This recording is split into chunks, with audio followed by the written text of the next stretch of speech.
is the 16th anniversary of PodAwful. Can you believe it?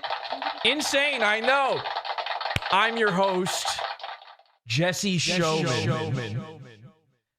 They're calling me Jesse Showman now. Now, you might be thinking to yourself what I would also be thinking to myself if I ever saw anyone like this saying the words I just said, which is, really?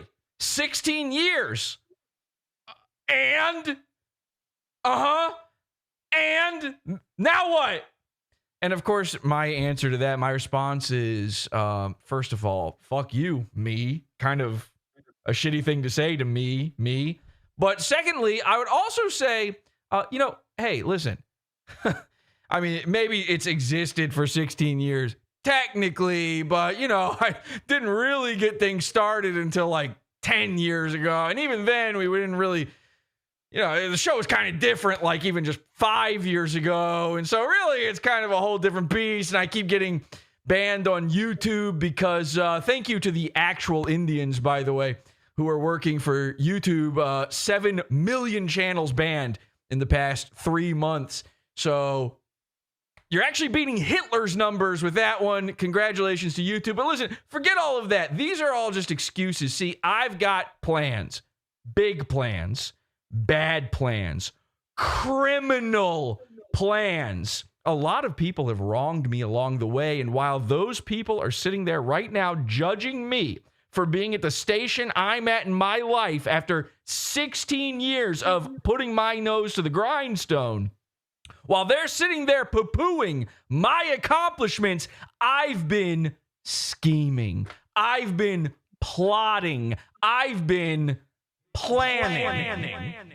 Ladies and gentlemen, what am I doing? What have I been working on? What did all of this accomplish? What did it lead to? I'll show you my final evil plan. See, I've been learning a lot over these past few months. I've been studying some of the greats, some of the most insane schizo criminals of all time. And now I know what I must do. For my final plan is to destroy the world with the Earth's biggest anvil. We'll drop a giant anvil from orbit onto the planet. Now, I know what you're thinking to yourself, Jesse, once everyone's dead, then what? You're on the moon. What do you care? I'll tell you, I haven't thought that far yet. But I can tell you this, in another 16 years, I'll have it fucking figured out. And you'll all be sorry. That's right. You'll all be sorry.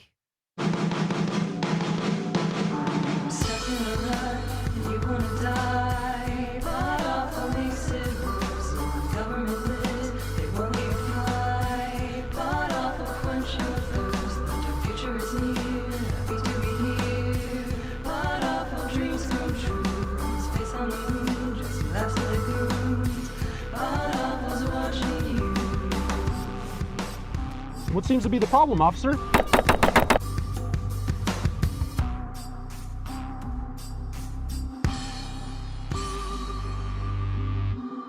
Hi, everybody. Welcome. It's PodAwful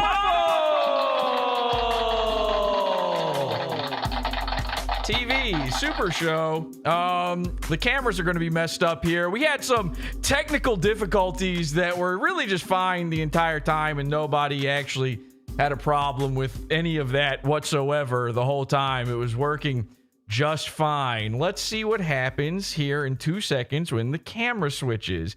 Is it going to be insane? Is it going to be really, really bad? I bet you it is. Let's find out. Okay, great. Well, hi, I'm Jesse. I live in the dark now. And we've got a great guest on tonight's program. Whoa, hey, hello, everybody. There we go. Almost. And okay. And we will have the cameras figured out here in just a second. Okay. Sorry. That one wasn't my fault, actually. That was, boom, there we go. That was somebody else. I hired an Indian guy to work on all this stuff. We bought a Windows computer, and now things are going haywire. Check out this plan, though. I am going to... We've been working on a very big anvil, and one of the people I've been working on that with is a fella by the name of Faceless. Ladies and gentlemen, Faceless. My guest for tonight's program. Okay, so 16 years. Can you believe it, Faceless? Isn't that crazy? It's awesome. I'm a big fan of your work with anvils lately. Thank you so much. Happy to be here. H2BH, of course. Now, let's get into it because we've wasted enough time. We did a big collaboration recently. I think you and I think it's fair to say we're both sort of powered by crime. You yourself, you're infamous for having never, I don't think you've ever paid a tax in your life. Have you ever been? They're going to get me someday. Yeah, it's going to be bad. It's going to be real bad. Now, luckily, nobody has yet figured out that you are, in fact, Anthony Fantano under that mask. But hopefully, guilty is charged. Hopefully, nobody's been sharing that. Or can we just talk about Izzy actually on this show? Izzy and Griffin? Yeah. My friend, a friend of my show. Yeah. Well, first, before we get into all of that, I just want to let everyone know that one of the major secret ingredients of crime is not letting people know your next move. And that's what the whole design behind the last hour and 45 minutes has been about. Right. Not letting people know your next move. Yeah. For those of you watching after the fact, we've gone live about 1,500 times now because of, again, Indian issues, we'll call them. So some coding. We did some Indian style coding for the show. And unfortunately, I don't know how to explain this because, of course, you know, here at the moon, we just don't have enough good, smart workers. There's too many white people on the moon. And so we brought in skilled labor on H-1B to the moon, and somehow everything has just gone wrong ever since. I can't explain it. But anyway, I actually disagree with that. I think the move is you do tell people your next move. In fact, you monologue about it. You monologue, and you tell them everything, and then you never actually do it. It's just about the monologue, and you really just want the love and attention for saying you were going to do a thing without ever following through whatsoever. But that's my way of doing things. But that's the fun of this, is we'll learn from each other on this one. Have you ever been investigated by any of the agencies or anything? I had the FBI calling my followers trying to get in contact with me a few years ago, which was weird because it had to do with the attempted assassination of Donald Trump.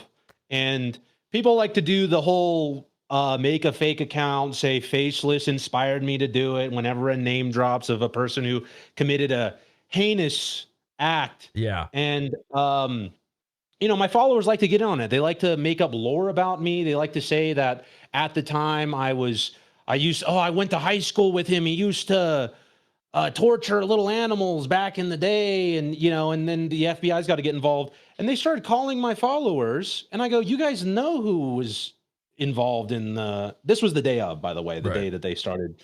You know, I go, you guys were behind the whole thing. Why are you trying to get hold of me? What was that guy's name again?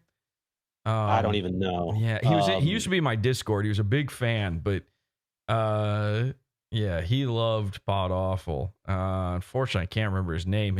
His pizza fund finally ran out. So yeah, he liked Demolition Ranch too. He was wearing the shirt of that YouTube the day of. Yeah. But yeah, I've had the FBI try to get a hold of me. That's pretty much it. I was investigated by the Secret Service for a similar presidential related matter. Although now that you bring it up, I just remembered that they reported that I was the shooter as well on several major websites. They said that I was the Donald Trump shooter. In fact, if you Google my power word to this day, those are some of the first results, is that I shot at Donald Trump and then blew my own head off. So that's fun. Had nothing to do with it. I didn't tell anyone that. It wasn't like a joke. I honestly don't know how it happened. I think somebody was just joshing around and told some stupid reporter trying to be the first to break the story and he just went with it. And then he never issued a retraction. He removed my name from the article, but it's still in the URL. So whatever, doesn't matter. You know, I'm not going to sue because I think it's funny and cool. So that's the nice part about it. I had Muckraker.com do a whole article write up on me. Oh, he sells a shirt that says vote by mail and it has a pipe bomb on it. And this whole thing, like, it's like just this, you know, and I even messaged them back and forth and told them that it's all just a fun little game to mess with reporters who don't do their due diligence. Right. And it's just a fun thing. It's a community building thing, really. And, they never took it down. They never issued retractions, nothing like that. They just let that ride for me too. Yeah. So. Yeah. Well, whatever. Oh, well, that's the nice thing about when they fuck up so bad like that, but they do it to guys like us is that, you know, you can't really, it's not like you or I could make the argument that, yeah, our lives were turned upside down. It was so horrible for us. If anything, it was probably better as a result. Play into it. I think it's fun. Like I was in an international, I think I've told you about this before. I was in an international murder investigation of some girls who got killed by a guy named Christopher Koberger. They said I was, you know, part of that whole thing. Yeah. But he he ripped apart 4 girls at a college dorm or something like that.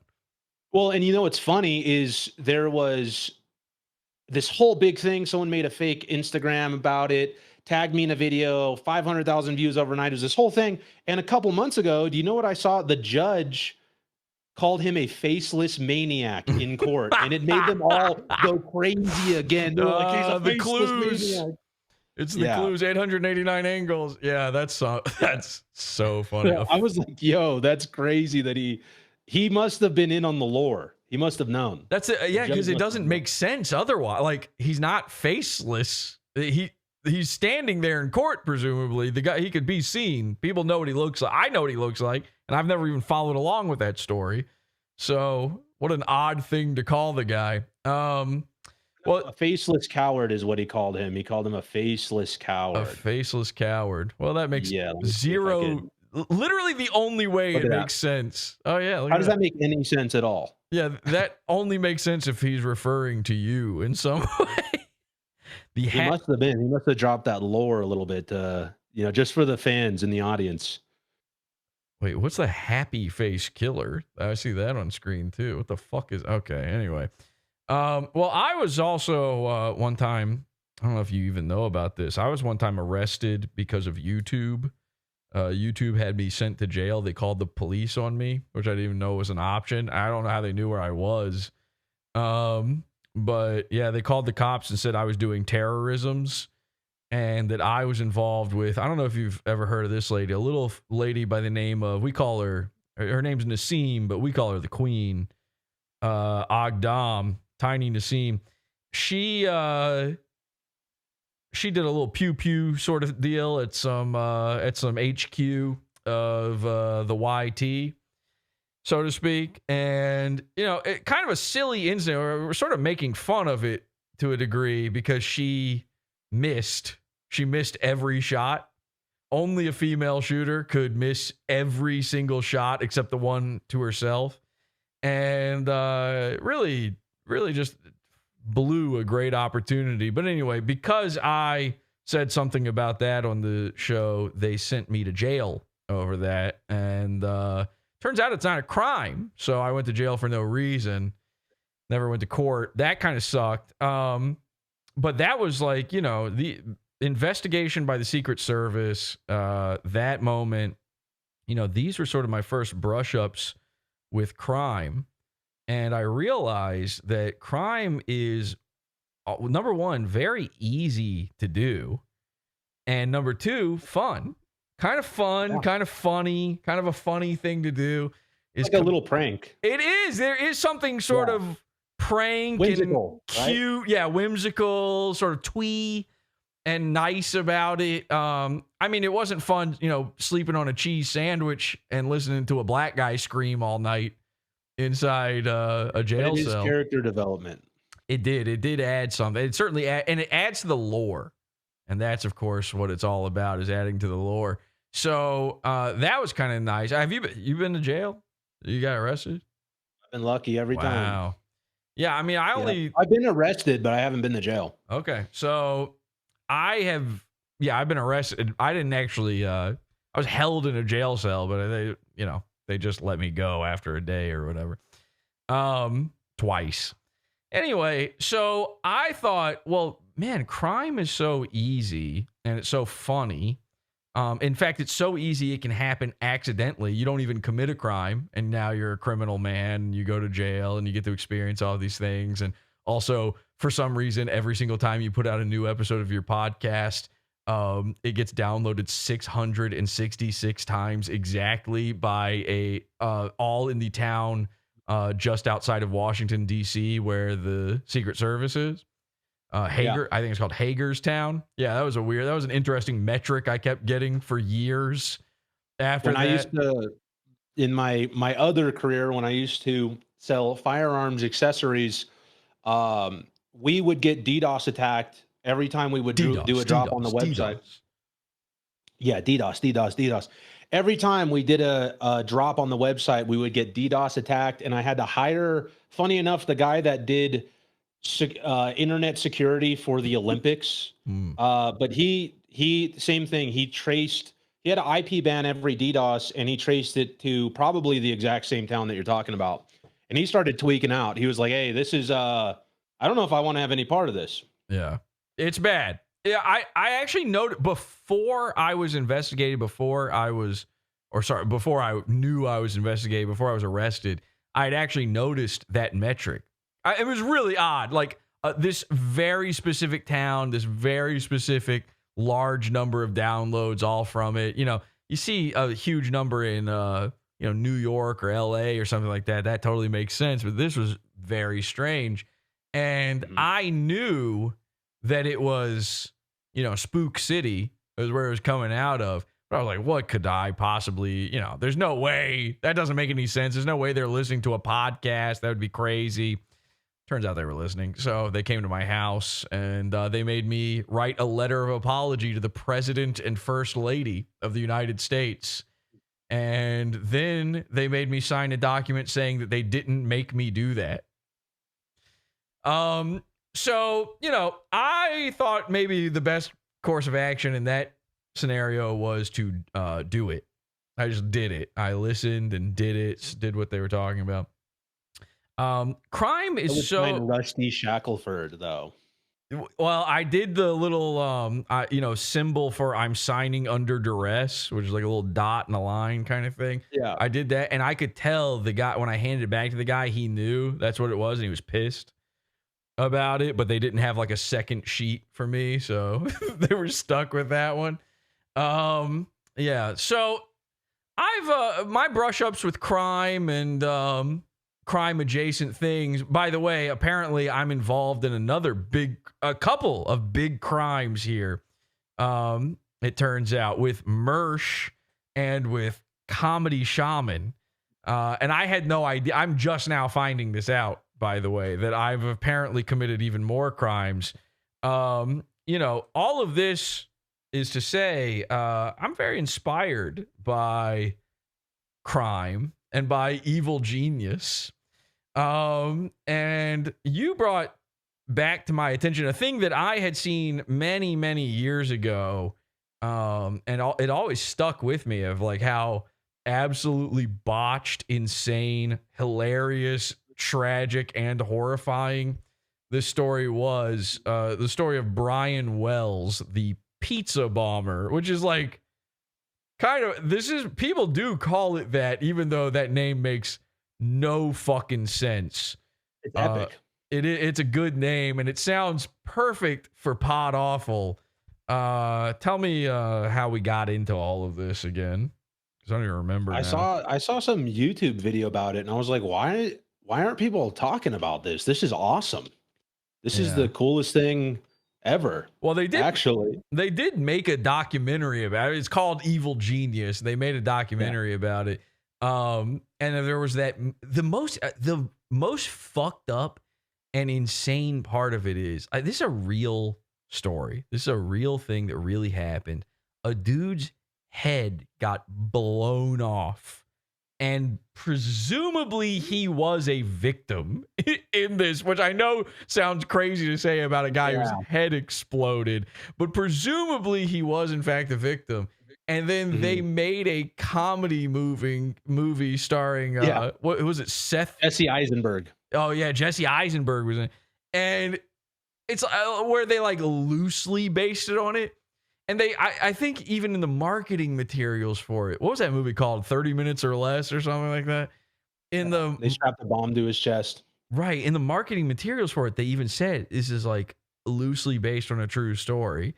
And then, but the looseness of it is like not loose enough. Like there's no question what story this is based on. The second you see anything about it, if you know the Brian Wells story, you go, holy shit, that guy got his head fucking exploded. His family has probably seen the video of his head popping like a balloon thousands of times now. It replays forever in their head. And they're like, I wish we could play it. It's crazy. Well, we can. And let's do it. So here is, listen, it is all over YouTube. And so we're not, I want to be clear, I'm not making fun of this guy for dying, but this entire scenario, this story is so insane. Like, do you know the backstory on it and everything, right? Like the crazy setup for it? Well, there's a few parts of it. So just to give everyone a breakdown of like whoever doesn't know happened is they kidnap a guy. Right. They have this insane contraption, which I would argue is a Looney Tunes style contraption. Yeah. It is, they Acme the guy. It's like, Acme. Really did. It's so, the only way it could get worse is if he was like dragging a grand piano behind him, or they put a shirt over him to hide the bomb, which made it's up into his chin. And then they wrote guess on it. Like it's a guess t-shirt. That's going to hide it, I guess. That's awesome. And then they're like, here's a scavenger hunt list. Go rob a bank and get us. They wanted like hundreds of thousands of dollars. All he was able to procure was $8,000 while a bomb was strapped to his neck. By the way, I don't know if you know this, but the investigators later on determined that there was no possible way that he would have been able to finish that scavenger hunt in time. No. Even if he did everything perfectly. No, and every little detail, if you've really never seen this, I'll play you. So I've got like a news report thing about it here. Every detail of it makes it more confusing than the last. And then again, they did a documentary about it called Evil Genius. There is no genius going on behind. It is one of the most methed out retard crimes ever. Yeah. The only thing that makes it genius is that it's like epic. It rules. Like as horrifying as what happened is, as bad as, them making a Hollywood movie about it afterward is, it kind of is awesome. Like every single aspect of this, they made you'll see. They made a cane gun for him. He's got like a secret agent. They gave him a cane gun. Yeah, that's true. And then he tried to struggle with them when they were putting the bomb around his neck. Yeah. So there was just all of it. This is, it's truly unbelievable if you've never seen it. And it's something that has always stuck with me. I've always been kind of fascinated by this story. 911, what's your emergency? I'm calling about that bank robbery at PNC Bank Plaza. August 28, 2003. A bizarre robbery is reported at the PNC Bank in Erie, Pennsylvania. Just the picture. Fit check. Just the fucking, fit check, by the way. Fit check. Just the picture alone is so strange. Because you see this and you go, oh, yeah, I've seen a retarded guy like that before. Yeah, I've seen a guy, parking up front, the top spot at the lot. Like that. You see the cane, you see the weird lump. You go, oh, okay, this is just your average Quasimodo type man. This happened in 2025. Everyone in for Halloween would be dressed like that with the white shirt, neck, cane. Oh yeah, and the funniest part is the guess t-shirt. Hopefully they'll show that a little bit better here. Yeah, what happened? The guy just walked out with I don't know how much gas in his neck. He had or something wrapped around his neck. Minutes later, the suspect is arrested and handcuffed. So this is fascinating. They know before they arrive, the cops, that he's got a bomb around his neck. And they're like, first things first, we got to cuff this guy. This dude is so lucky. Like, cops are so fucking funny. They're basically Edward Scissorhands, but with guns, where every problem is solved with a bullet. This guy, as horrifying as what's about to happen to this guy is, he's so lucky it didn't happen instantly. That they didn't show up going, drop the bomb. Now, if you haven't seen it, it's not just strapped around his neck. They built an insane Looney Tunes bear trap. It's basically a giant handcuff around his neck that he cannot remove. And if anyone tries to, it sets off the bomb. It's going to blow it up. This is like a Speed or something. This is the thought process behind this makes no sense. Do you know anything about like the people that set him on this path? By the way, they're saying that I'm my voice. Can you guys hear me? Am I doubled right now? Hello. Oh, it might be. Hang on a second. I should really take this opportunity to. It should be fine now. Scream into the microphone. That's my bad, guys. Sorry about that. That's my bad. It should be okay now. Yeah, they're saying it's inspired by Saw. There's a yeah, it is Jigsaw. Really? Well, I don't think it's not for real, but it is. You know, if you found out Laura Loomer was behind this, you would go, god damn, another guy got Loomered. Oh well. Yeah, like it was a woman that did this to him, right? Wasn't it a lady? Faceless, can you hear me? Yeah, they're saying that I'm doubled. Yeah, I fixed it. That's not happening anymore. It's fixed. Oh, cool. Yeah. All right. Awesome. Yeah, it was it's tripled now. They're saying it's tripled. Oh, that's good. Well, hang on a second. Let me actually. This should be fine now, right? Is everything okay? Yeah. Okay. It was a woman that did this to him, right? Like, yeah, like an autistic woman, which makes it even funnier. It's like an autistic woman who, the reason she did that is because she knew she was going to get money from her dad's will. Her dad was rich, and she was mad that he was giving money away to people, and she was going to use this money from the bank robbery to, I think, sue him to get her will or get her inheritance early.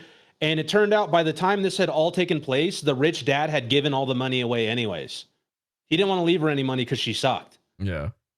So the cops are trying to solve this problem the only way they know how, by cuffing him, making sure he can't go anywhere, and not attempting to disarm or defuse the bomb whatsoever. Instead what they do is they run away. They go, bomb! Now, they go like this. They go like this, and they're going like this the whole time. Yeah. Yes. Yeah. They're making sure that in case anything bad happens, like, say, an explosion of the man's head, they can shoot the explosion at the drop of a hat, I was going to say, but you can't really wear a hat when you have no head. The only way that they could have helped him was by any better than they already did was by throwing a grenade at him. Yeah. The perfect crime, they say in the chat room. There's only one crime more perfect than this, and it's, of course, a child raping an adult. That's the perfect crime. Now, and by the way, again, I'm not condoning that. That's horrifying. That would be like the worst thing ever. But they would get away with it. Easy. Imagine imagine you're a 57-year-old man. You get raped by a 6-year-old boy. You can't tell anybody that.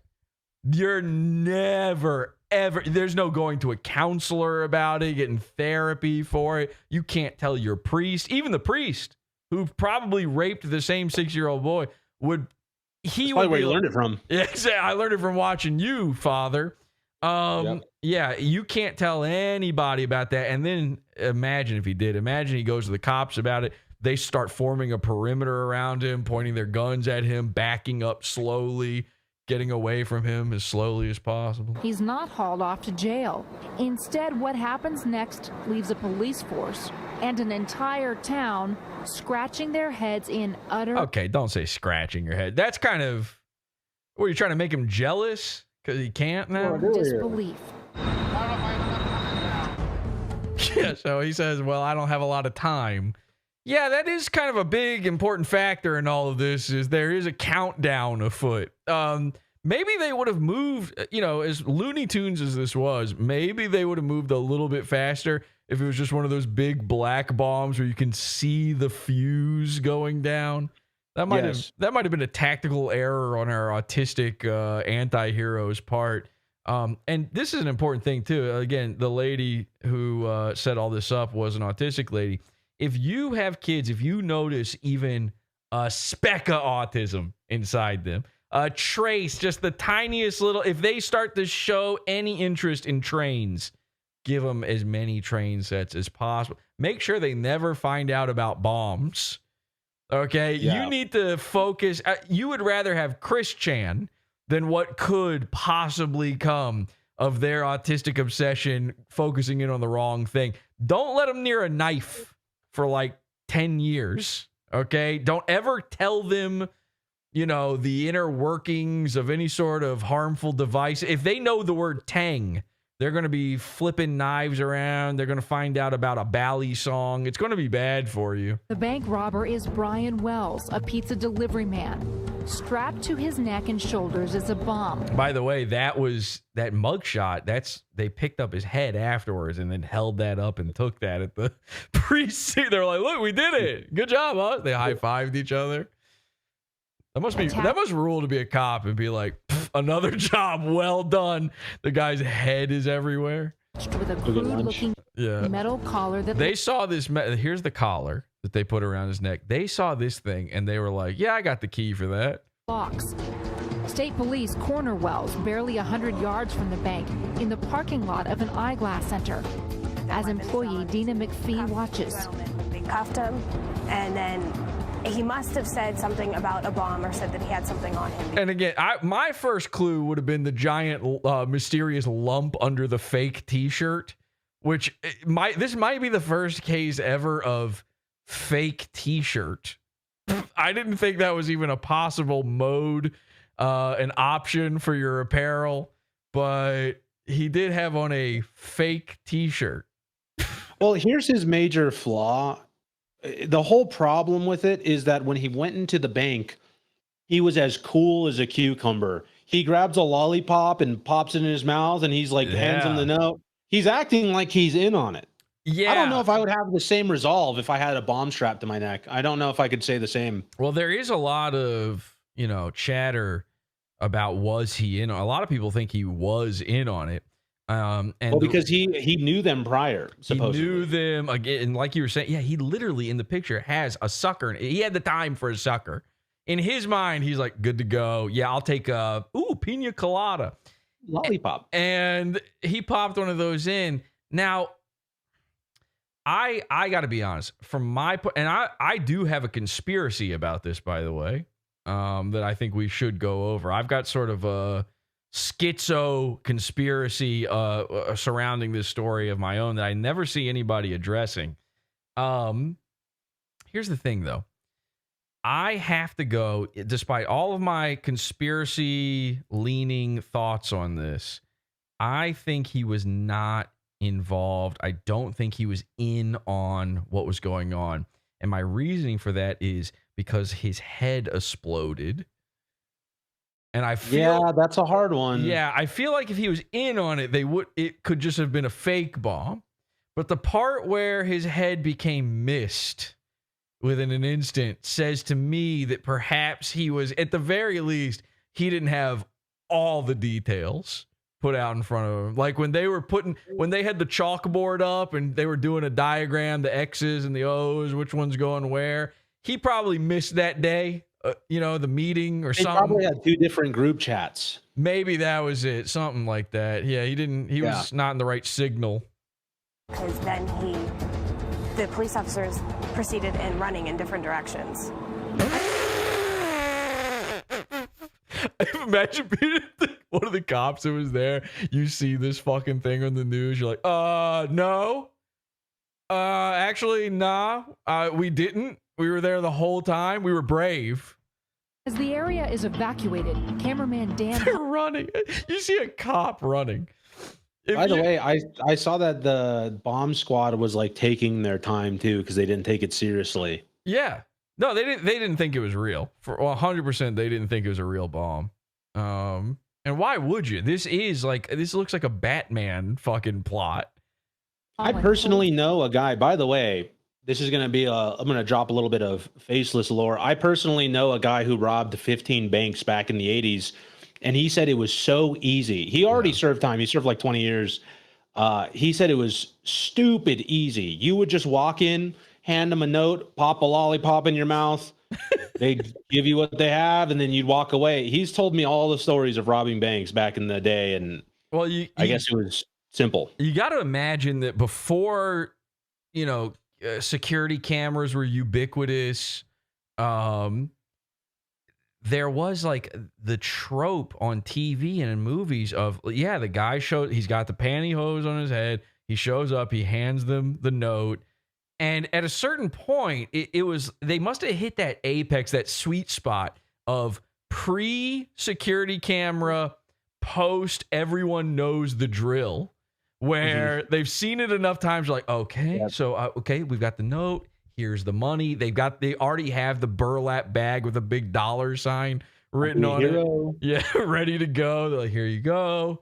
They thank him for his transaction that day. He just waltzes out.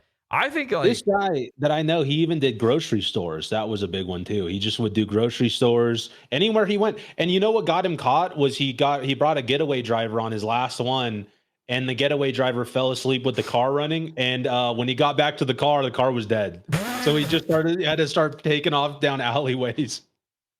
I'm shocked anyone even went after him. I think like late 70s, early 80s. Crime was basically just legal. It was basically the purge. Like everyone was just kind of, okay, hopefully it doesn't happen to me. And if it does, well, maybe next time. His position. He has his lens trained on the scene where Wells is trying to convince the police he was forced to rob the bank by someone else. The same person who put the bomb around his neck. I'm not lying. Okay, so he says, I'm not lying. Can you call my boss? Can you call who's the pizza shop boss? Is that who he means, or the lady? Yeah, he wants to tell them that he's gonna be late coming back to work. That is so goy beamed. That is the craziest goy cattle shit ever. Please tell my boss that I'm not gonna make it back in today. I mean, it is a 30 minutes or less scenario. It's very serious for these guys. The man was that pizza's gonna be fucking free if he doesn't get back there in time. strangely calm. He was just kind of sitting there. It kind of seems like he didn't believe it either. Somebody in chat was like, as if quoting the them doing the plan. It's like, okay, and this is the part where your head explodes, and he just goes, okay, yeah, sounds good. If I would have had a bomb on my neck, I would have probably been in a panic mode. Well, what are you gonna do? Like, what do you get up and just start running around? That's just, the cops are going to run. You're literally running on camera right here. There he goes. He's just getting out of there. He's like, fuck this. But to be honest, he's not really telling them the whole story. He's just like, my boss is gonna be mad. Someone please. Like, I'd be like, hey, so I'm a pizza delivery guy, and they had me go to a water tower, and they put this bomb on me. He's not telling them anything.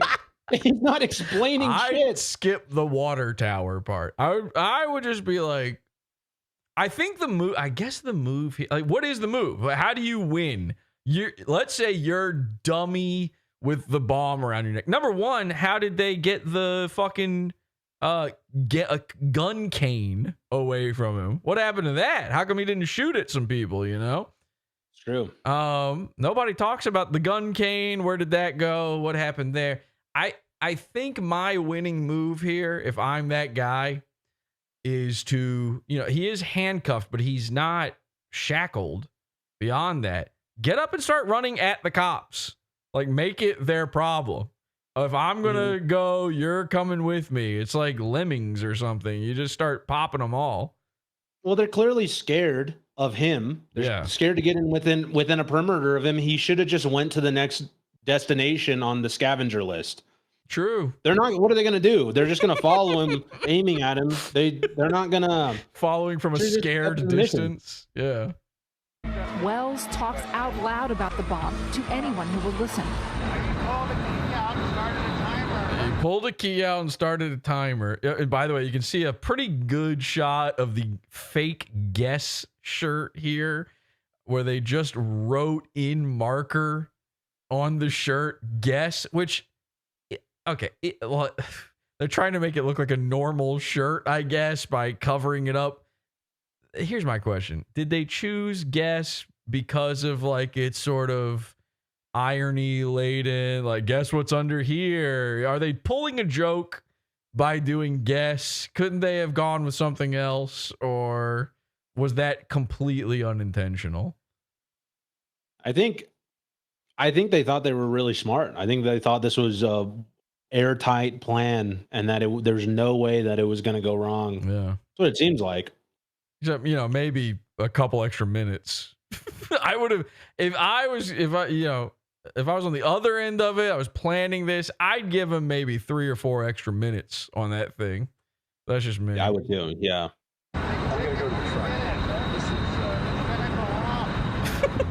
It's gonna go off. I don't think the lady's the only autistic one in this scenario. For 20 tense minutes, police keep their distance, waiting for the bomb. How does an entire adult daycare get their hands on the world's most elaborate neck bomb of all time? I don't know how this even happens. Squad to arrive. Who fabricated it? Where did they get these materials from? Obvious distress, Wells pleads with police as the clock... No. Not obvious distress, news lady. This is the least obvious distress of all time.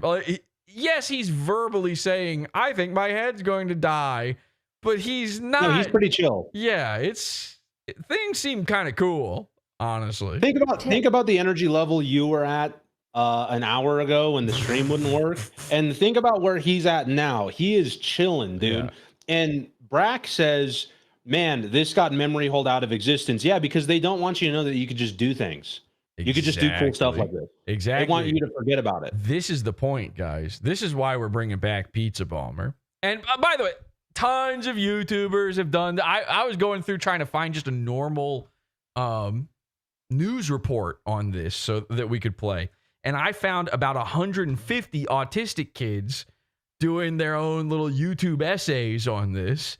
And I almost went with one of those, but I realized like those guys, I can't show you that because that's a guy, if you see an autistic kid covering this, he's taking notes. He's figuring out how he's going to do this. It's not good. They're planning something. They're getting up to something. Like somebody right now, again, the Game Awards is live right now. Some autistic kid sees this and he's planning to bum rush the stage until they announce Half-Life 3 or else. So there are a lot of people who have talked about this on YouTube. Our whole point with this, it's not, obviously this is a terrible thing. This was poorly planned. The point of this is you are allowed to experiment. You're allowed to try stuff. They can't stop you. Look at this. They're afraid to stop you. That's the whole point of globalterror.net is that we just don't do cool shit like this anymore. Right. What was the last cool thing that happened? Queen Nassim, and then that was it. And they memory hold that one too. You're allowed to just try stuff out, and nobody's got any idea what's going on. Here's an idea, okay? Now, I'm not saying rob a bank. I'm not saying build a bomb. What I'm saying is take a big white t-shirt, write guess on it, stuff the neck hole on it, have a big weird lump on you, and just walk around in some important places. Go into a government facility. Just take a t-shirt or something, make a big lump on your body, see what happens. That's not a crime. by the way. That we're not talking crime with that. That's an experiment. It's a social experiment. You know, the last guy who did a social experiment is a guy named Joey Salads.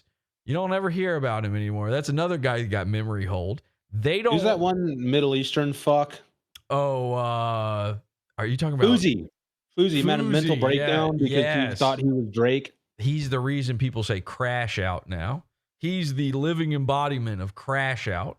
He did have a legendary crash out. He had like about 500 of them.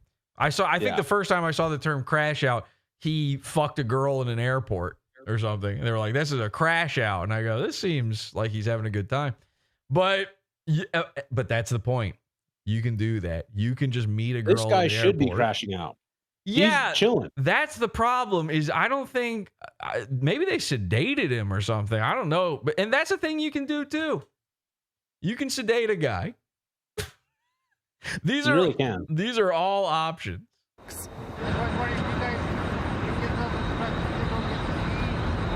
Yeah, why is nobody trying to get this off of me? That's a good question. This guy's doing better journalism than the fucking news reporters who were there. Look at this guy setting up his tripod to get a good shot of a man dying. He seemed to be having a conversation with the police. Yeah, he seemed to be. Very eerie stuff. It's hard to know for sure. Media crews are warned to move back. The state police are urging us to move from our location because if this bomb goes off and there's shrapnel, we could get hit. But I think we're safe. A few Famous last words, Mike. This is... Listen, nobody... How awesome were we in 2003? We were really cool. Things were pretty rocking. I mean, considering post 9/11, you know, Patriot Act, a lot of really gnarly shit was going on. It was a better time. It was a good time. They're gonna be... We're bringing back blingy. We're bringing back Metro design. Yeah. We're bringing back T-Pain. Seconds later, time runs out. Oh, man. Booyah! The bomb explodes. The footage, too gruesome to show. Honestly, the footage is not too gruesome to show. I'm pretty sure they put him in handcuffs, by the way, after this. Here's the footage. It's now you see him, now you don't. There's just a poof and his head is gone. You don't really, there's no gore at all. But here comes the police. So his head just exploded and now a cop is coming to shoot him. He's running at him. Freeze! He's reaching! Explodes. The footage, too gruesome to show. Yeah, this fucking... There goes my hero! React instinctively, running instinctively, yeah. He's just, oh man, he's on pure adrenaline right now. He's pumping on all cylinders. He just pulls out his baton, starts whacking him. Yeah. Arrest him. But Brian Wells is dead. It was pretty much... Again, it's not, like, the real deal is not that gruesome. It's just a poof of smoke. A shock.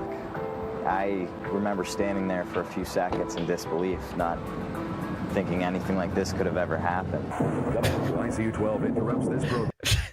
What do you think a bomb does? I mean, look, I fully understand that you might not believe it's real. You're questioning whether or not this is actually going to happen. It's such a, you know, this is a very out of the ordinary sort of thing for an American to have to experience. Meanwhile, there's countries where they're just experiencing this like every fucking day. It's weird when you go down the street and a guy's head doesn't pop out of nowhere. But let's say, you know, think for a second. Well, what if this bomb is real? What do you think is the next step after that? Local I wonder, are they waiting to hear the news stations go live? We want to interrupt regular programming to bring you the latest on a breaking story. Wells' death leaves more questions than answers. The 46-year-old delivery man, a longtime employee of Mamma Mia's Pizzeria, lived in this modest... Which, by the way, is what all those cops were saying once his head exploded. ...home with his cat. Not the pizzeria part, just the Mamma Mia. His friends and co-workers are stunned. How did this happen? Okay, this guy's guilty.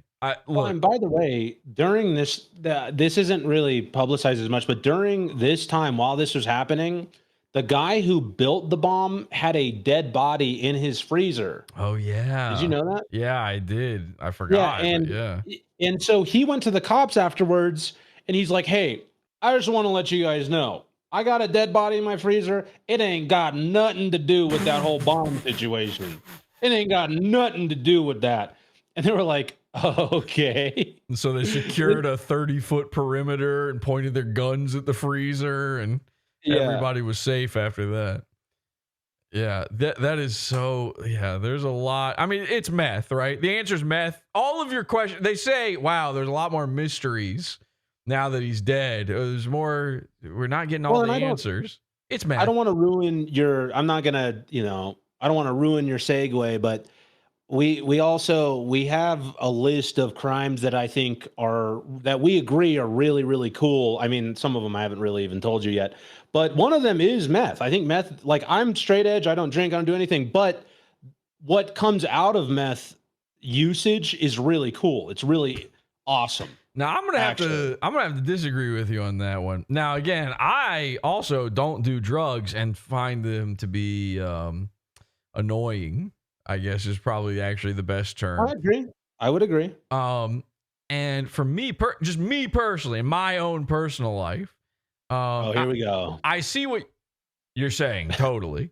You see a methed out, like, crackhead lady. She looks like some sort of sewer goblin crawling out of a manhole. Having a good time. Is all she's having a blast for sure. She's fingering herself in the middle of the street or something. I get it. Lock me up. But I also, I have my own personal meth head I have to deal with. It is actually, again, trying to get me in trouble for crimes I didn't commit. So for me, listen, I'm not telling anybody out there to not do meth. You want to do meth, drink responsibly. I would never.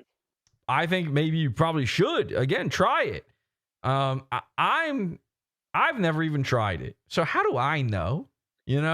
It's like not eating a vegetable and saying you don't like it. I feel like you can't really knock it, but just my own personal, my lived experience. I don't ever want to get a message from a meth head again. And so for me, lame crime, actually.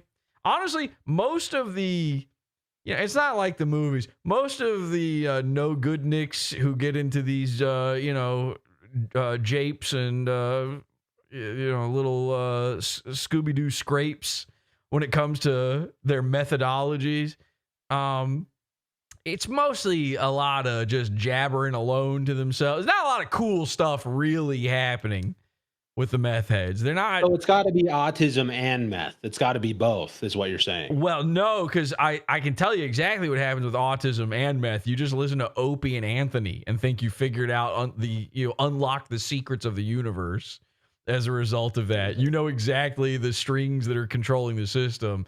And you're riding your bike with no handlebars after something like that. Or you get esoteric conspiracy theories. You get goat breaking down different pop stars, goat video. There's a goat head in the video or something, and that's talk about that for 10 hours. Something. Although actually a lot of that stuff is cool and real. So maybe I'm back on your side on this one. Like you're familiar with predictive programming, right? Of course. I do it all the time. Of course. So for those who don't know, there's this theory that like movies and TV shows and stuff, they they predict things that are going to happen because they're making them happen. They know they're going to happen, and they want to tell you. They tell you, and they want to prepare you for it happening mentally, so that actually further breaks you down because it's already been in the back of your mind the whole time. They did this with 9/11 and Back to the Future, and that's been proven by several high budget documentaries posted to YouTube channels that are now forgotten. But I have a few of my own when it comes to those. And I now fully believe that they do this. I've actually previously discussed on the show that the movie Donnie Darko predicted Donald Trump.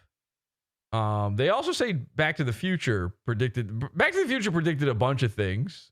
9/11 and Donald Trump and all this stuff, but I also think Donnie Darko did. I went through a whole thing, but I have a newer one I haven't really discussed on the show yet.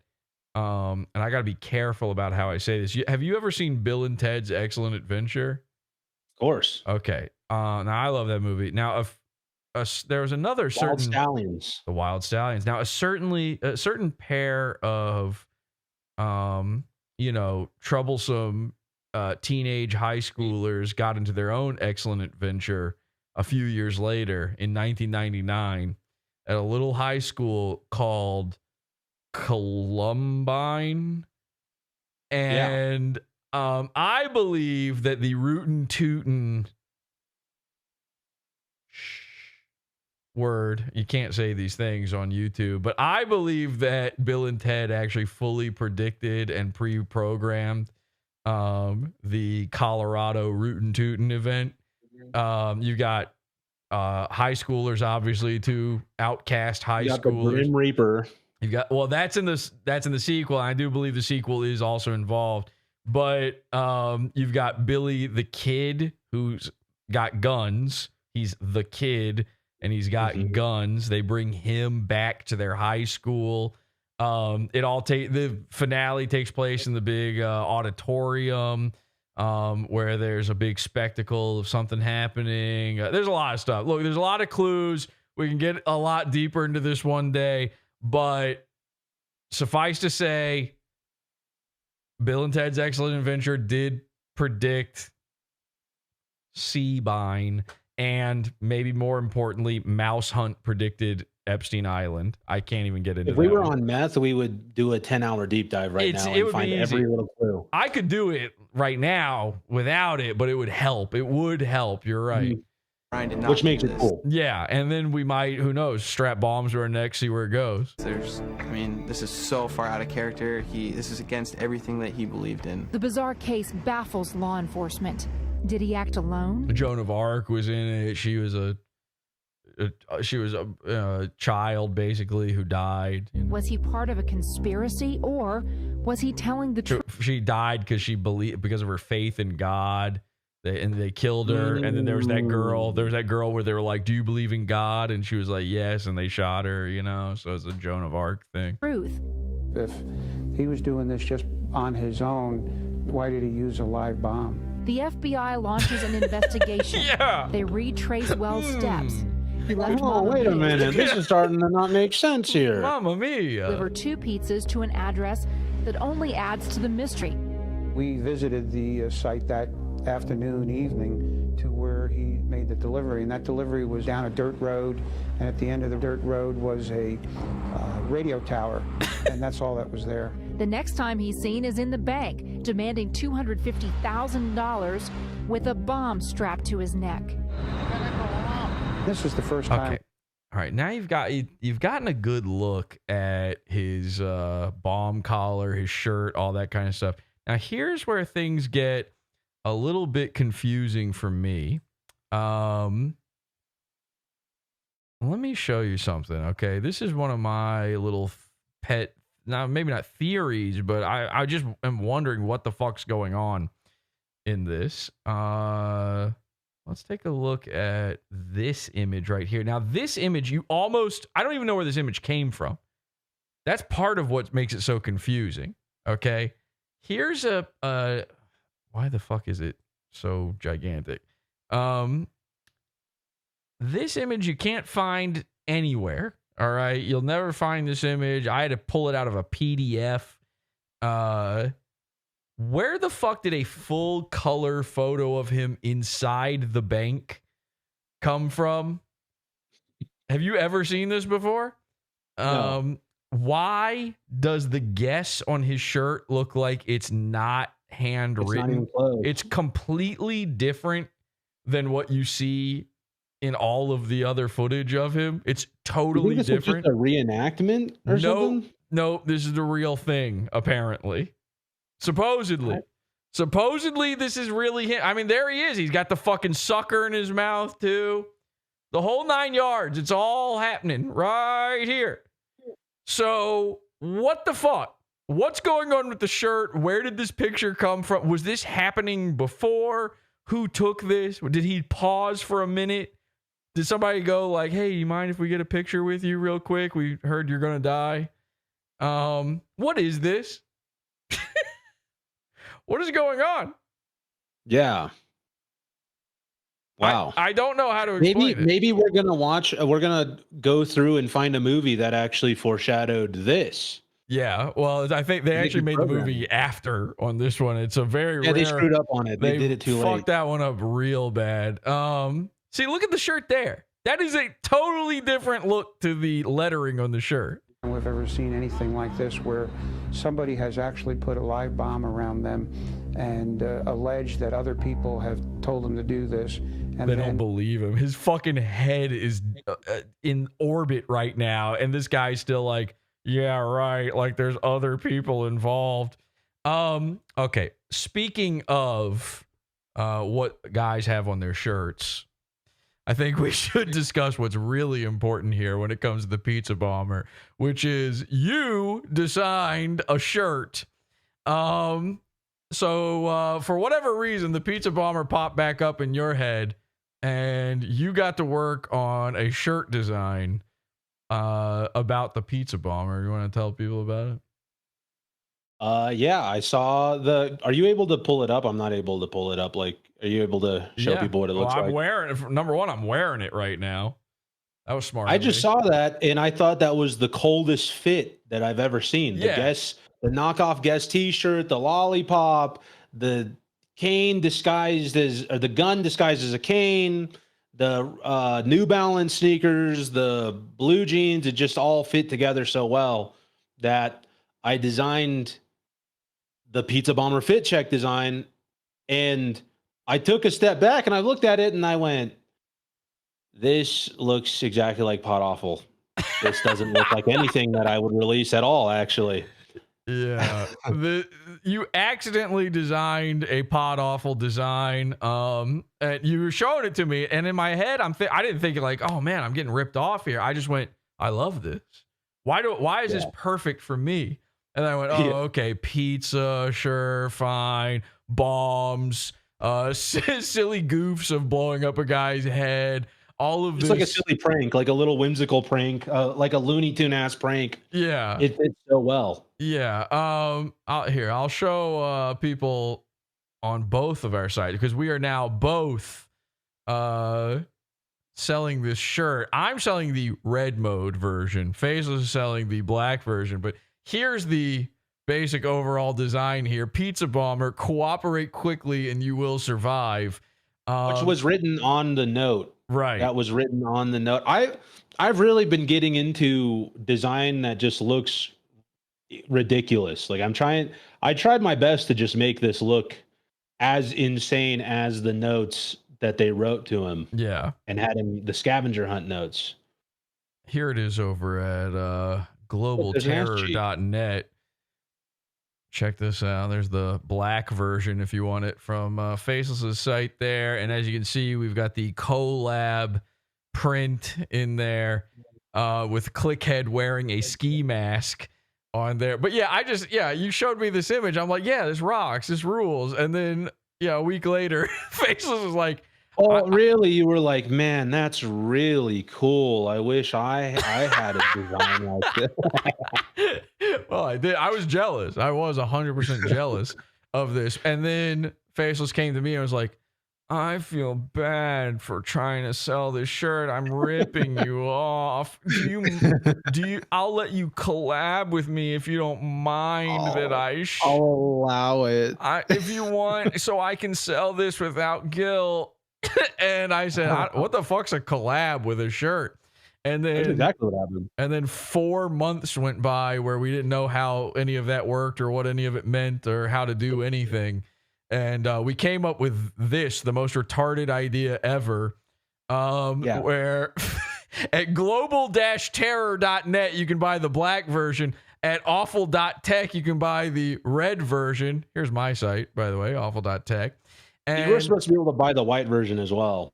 yeah, nobody buys white shirt. I looked at the numbers for the white shirts I've sold, and it's like 1. Everybody's fat. Nobody buys them. It is a complete waste of time to try to sell a white t-shirt. It just does not happen. Maybe for you, I don't know. But anyway, I released the crime capsule.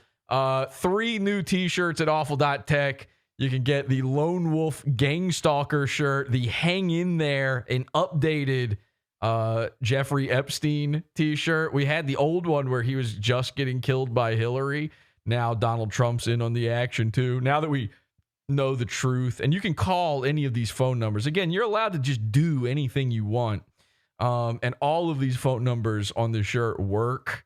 So you want to call some famous people, buy that shirt. And then, of course, the Pizza Bomber fit check. Day before the drop, you said, you know what? I think I'm going to throw something together. You know, just a quick little thing. Oh, and yeah. And then I produced made a shirt that was better than each of them. Yeah, and in 30 minutes, I accidentally produced a way cooler fucking shirt than all of this, which is the Lone Wolf Gang Stalker shirt. But really, you should have given me the rights to the white version to that one. That's what you should have done. Not really, because that's not. This is more of a PodAwful-y type design than really a faceless-y type design here. So I'm not really sure that would even fit your aesthetic. But anyway, so this will make it confusing. I originally was considering, because when we were trying to figure out, well, how do we collab on this? I thought, well, it'd be funny if I just sold a shirt that looked like the handwritten guess t-shirt. It was just like a sort of a companion piece, I guess, to the fit check shirt. But anyway, this design's awesome. Pizza Bomber fit check. And again, awful.tech or global-terror.net. And we hid on both sites, we hid promo codes for each other's websites. Everybody's confused by this. We did this the dumbest way possible. But if you get the promo code from my site, it works on Faceless's. And if you get the one from his, it works on mine. And then also the crime capsule. If you buy any 2 of these, you get $10 off. And I believe both of those discounts work together on my site. So you can get these pretty cheap. 50% off. Yeah, not quite that much, but hopefully I didn't fuck that up real bad. It's 50% off. If you go right now, that's a guarantee. Yeah, okay, well, that's 100% guarantee. All right, well, let me just tell you what the Faceless promo code is, and you can just go get his instead. Anyway, yeah, go check those out. And I put out, of course, you've probably seen it by now, but I did put out a commercial for AWFULTECH, and it goes a little something like this. Thanks to AWFULTECH, I've got more time to spend with my family. Thanks to AWFULTECH, I can breathe again.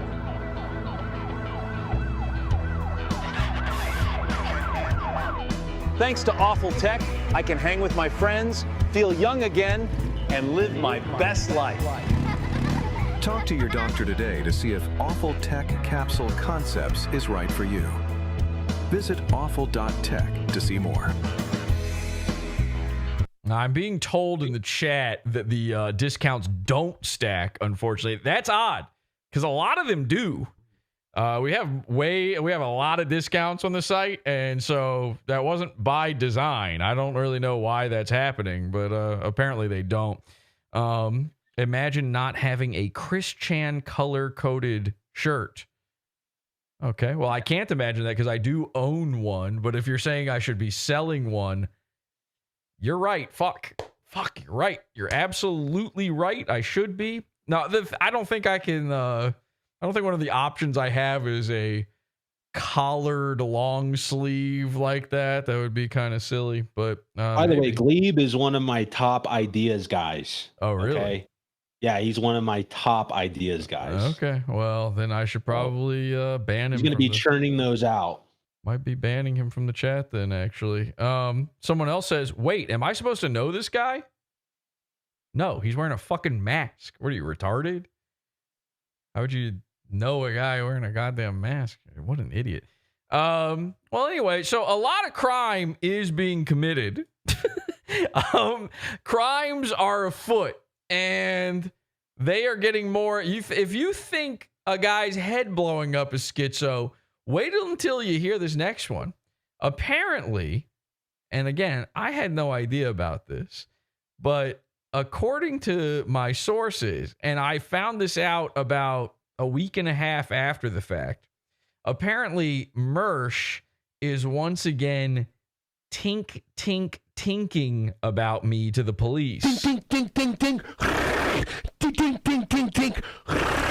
Now, I couldn't believe this. I had no clue why or what he thought I did or what was going on. I figured, oh God, I must have been involved in another shooting again or something, like he reported me for the last time.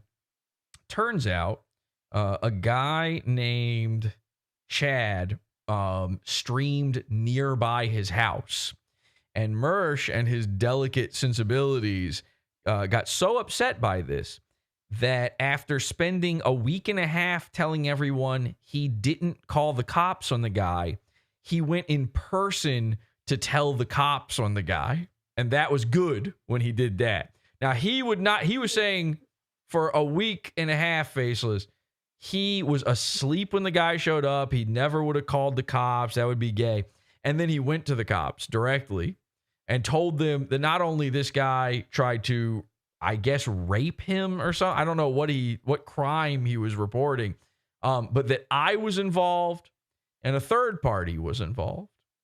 And I don't know if you heard this or not, Faceless. You watch the show sometimes. Did you hear that I sort of announced that I'm done doing Mersh content? You've told me that you're kind of signing off on the end of the Mersh era. Yeah. You've expressed that to me before. Well, a month ago I announced this, and now I'm between a rock and a hard place. I said I've got 2 more episodes. Okay, one of them was going over his terrible CD. We did that. It was a rousing success. Not the CD, the episode. And I think making fun of him for that CD and how bad he is at comedy, and then also making an episode about how he's a cuck, has gone to his brain in such a way, like he's so mentally devastated because, I don't know if you know this, he is now dating a girl who ate out Ethan Ralph's asshole. I saw something. I saw Frank Hassel mention that on Twitter or something like that. He retweeted it. Yeah. And now, no offense at all to Ethan Ralph, but the absolute most vile, disgusting thing you could do on earth is go anywhere near his hole, or any part of his body. It's basically a sewer. You're galloping around inside of a mutant sludge at that point. Forget poop. He could have the cleanest hole of all time. It's not about that. It's about the surrounds, the environment, the vistas. And so his girlfriend intimately knows what it's like to be nose first inside this man's bouquet. And transversely makes him an Ethan, like, correct me if I'm wrong, transversely makes him an Ethan Ralph ass eater by proxy, right? Is that how the science not works? even by proxy. The time frame between her yummying down on Ethan's hog trough and him kissing her directly on the mouth is so minuscule that many scientists would say the likelihood of particulate making its way from one place to another is an almost 100% certainty. Because it takes time for the germs to die, oxygenate, air to hit it, heat, all that stuff. Science. So it must have been a real short amount of time. Yeah. In fact, he had no interest in this girl until her lips were covered in the man's slime. So, and furthermore than that, and we make a big deal about her eating the butt of a man, but even beyond that, if we were just to go pure facts, this is absolutely undisputed knowledge. Ethan Ralph nutted raw in Mersh's girlfriend's pussy. And Cool. Very cool. You can say that all day long. That's just 100% absolutely true. Now, I did an episode about this. It got 10,000 views or something. Mersh tried to defend this over the course of weeks. Every day on multiple episodes, they got, 2,000 views or something like that. So I think this has started to give Mersh a complex because every time he goes to kiss his girlfriend, sure, he gets to savor the flavor. Apparently, one of his favorite flavors is, again, the anal lips of Ethan Ralph. But there is a certain shame directly associated with it that I think is affecting him. And if you don't know this, Mersh hasn't had a girlfriend in over a decade. So he's doing the thing, the thing where a guy gets a girlfriend for the first time and it's every sentence is my girlfriend. He's doing a lot of my girlfriend. She's instant. He hasn't tried out my girl yet. Has he tried that out? No. Okay. When he catches himself saying my girlfriend, he changes it to my girl. There's one instance where he accidentally said he loves her and then walked it back live on stream, walked that back to like. He had been with her for days at that point. He soft launched it. It was just saying the quiet part out loud. He's ready. Like he's 43. He's desperate for anything. Again, he's taking another man's hog scraps. So but again, he wasn't interested in her at all until she had been fully raw nutted in by Ethan Ralph. It seems to be that Mersh was directly attracted to the truffle-like aroma that Ethan left behind inside her danger pussy. So all of that is to say, I think Mersh has unfortunately developed a terrible complex about this. Now, here's where it gets tough for me. I fully said we're going to do this episode about his comedy album. Then I'm going to do an episode. I have found access to his live journal from 2003. I have every post. It's the most embarrassing shit I've ever read. It's so bad that when I read it, I said, okay, that's it. Like, once I read this, that's it. You can't keep making fun of a man after that. It's too cruel. Now, I've already broken my promise here, Faceless. Unfortunately, I already talked about Mersh on a extra stream the last time I went live. Now we're talking about him again here. But I keep having people ask me to address this situation when it comes to him going to the cops and with me. And now I'm realizing, and tell me what you feel about this. Do you think this is the right way to go about it or not? I now, even though I announced this over a month ago, way before this whole police incident thing happened, I now feel like the dummies who follow Mersh are going to interpret this as I'm scared of Mersh, or I'm scared of the cops, or the cops told me I can't do anything anymore.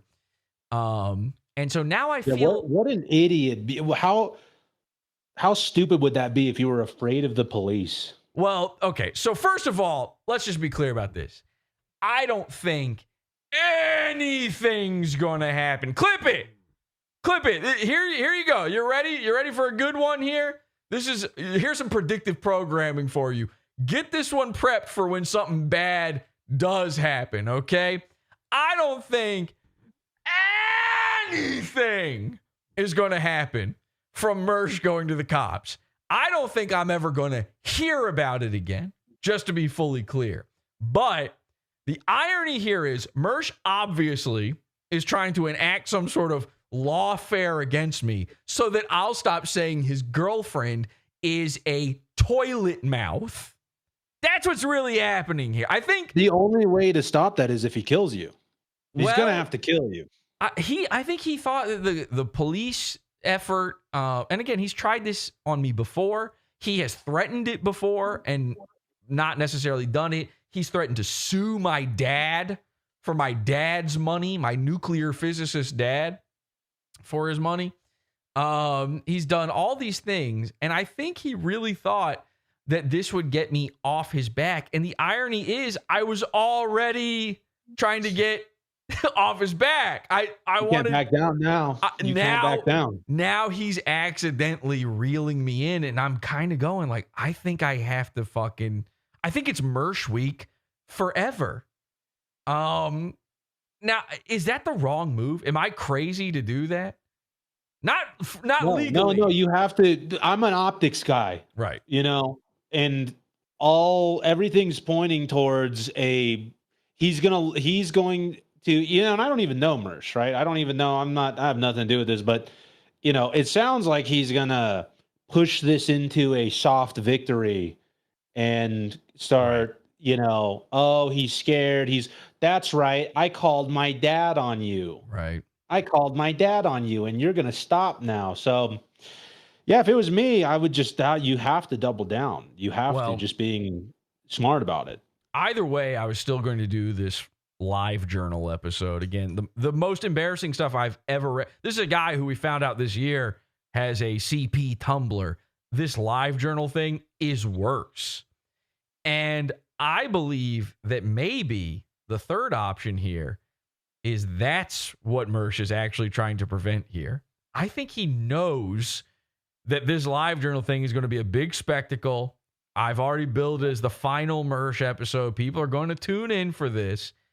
And he knows it's so embarrassing that you can never, ever, ever, ever come back from it. He says things in this that are, well, let's just say some of the things he says in it prove the Tumblr thing to be true. We'll just put it that way. There's no, you can't walk it back now. It's too late. And I think he doesn't want me to read this live journal thing. Now, I'm doing that one way or the other.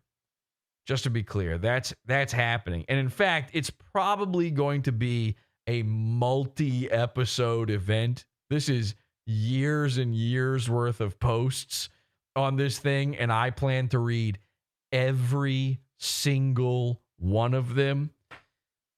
But now I feel like I'm kind of torn on this. I want to be done with Mersh. And the reason I want to be done with Mersh is we've accomplished our goals. And of course it has, it's come back to bite me a little bit, but I knew this would be the case. My plan was to turn Mersh. My plan wasn't to turn Mersh into the darling of the Dabbleverse, but it was to basically turn him into the form of its destructor.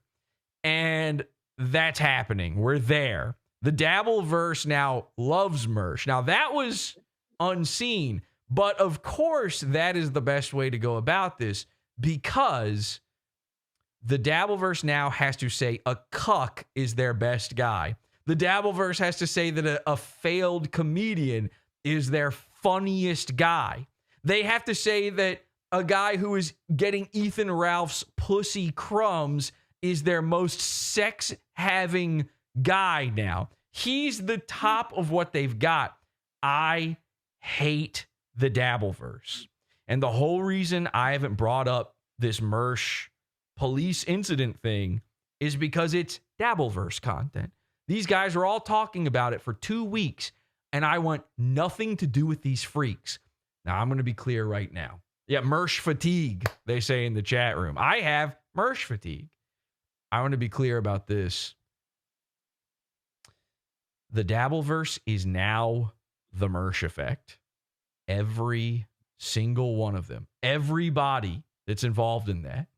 Every last one of them is now the exact same thing. We've been covering this thing called the Mersh effect for years. They're all sweeping it up for Mersh. They're all his guys. They're all his butt huffers. They're all guys that he's telling them, hey, if you protect me, I could help you out. You could go places as long as you bow down to the king. He's calling himself the king. So now these guys aren't the Dabbleverse anymore. They're the Mersh effect. The Dabbleverse is effectively destroyed.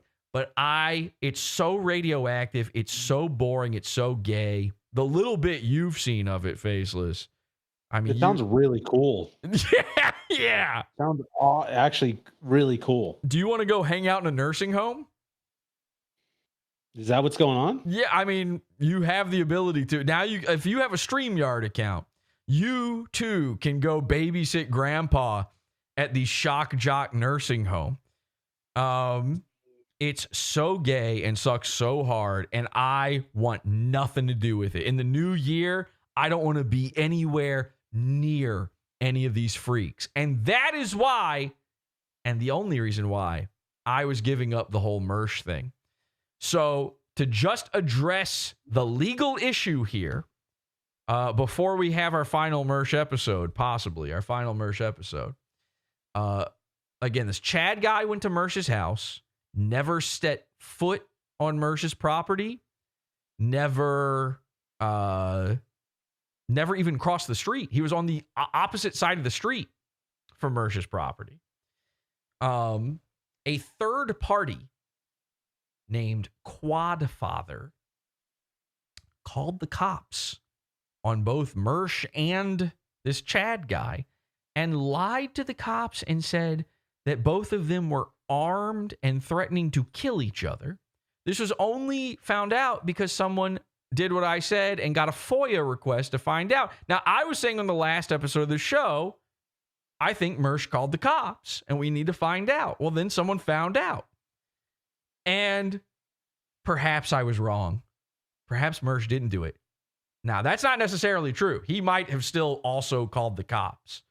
Why did the cops go to his door otherwise? Mersh is now going around straight up lying on other people's shows and saying that I gave this Quadfather guy Mersh's address and that I was working in cahoots with him to swat Mersh. So first of all, that's not helping. First of all, not yet. First of all, fuck Quadfather.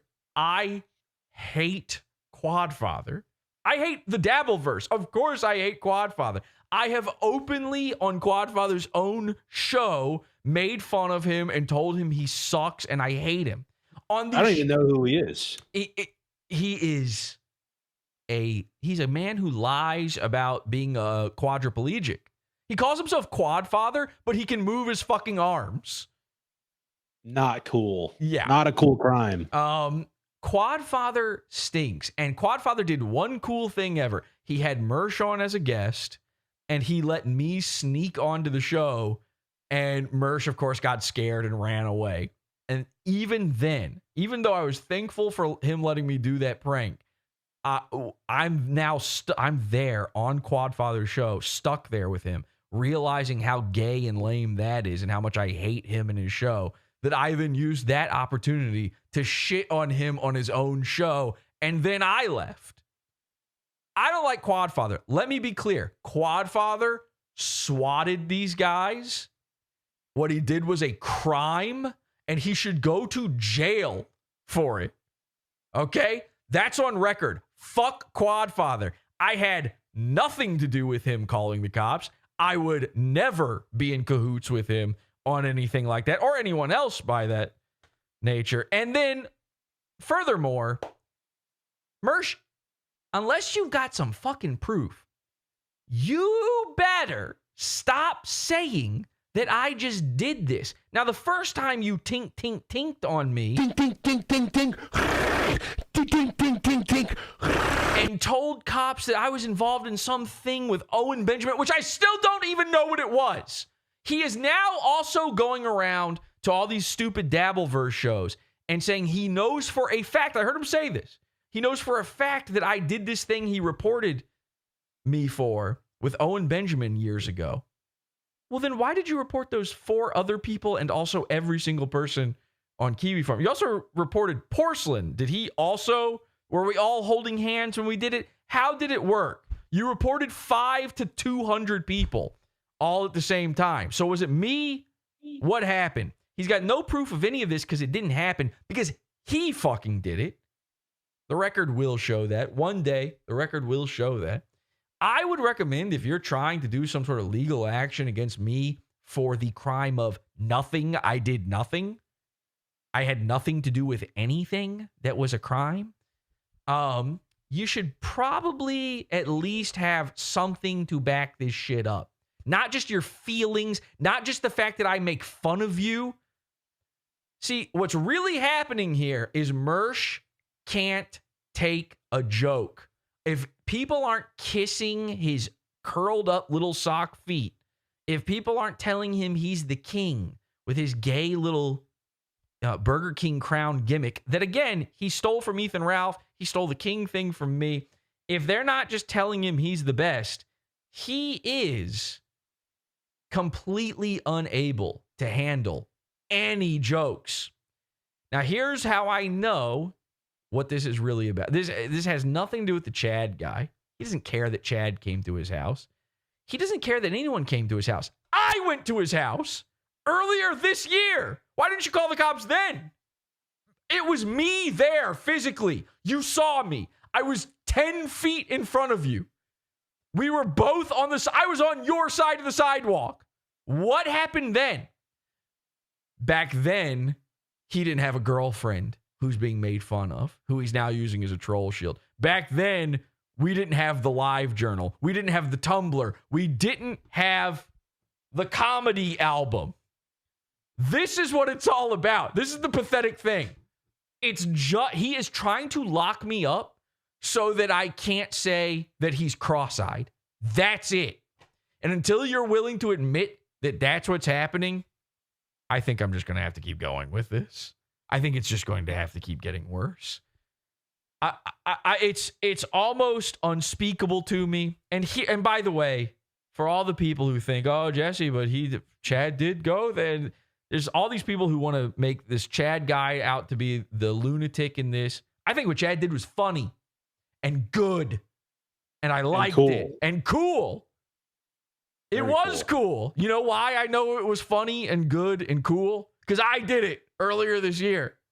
I did the same thing. The exact same thing. He's just doing my bit. But here's the important thing, is I also know it's not illegal. Why? This is the part that nobody's talking about.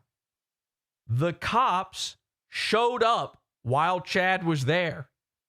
They didn't even make him give them his ID.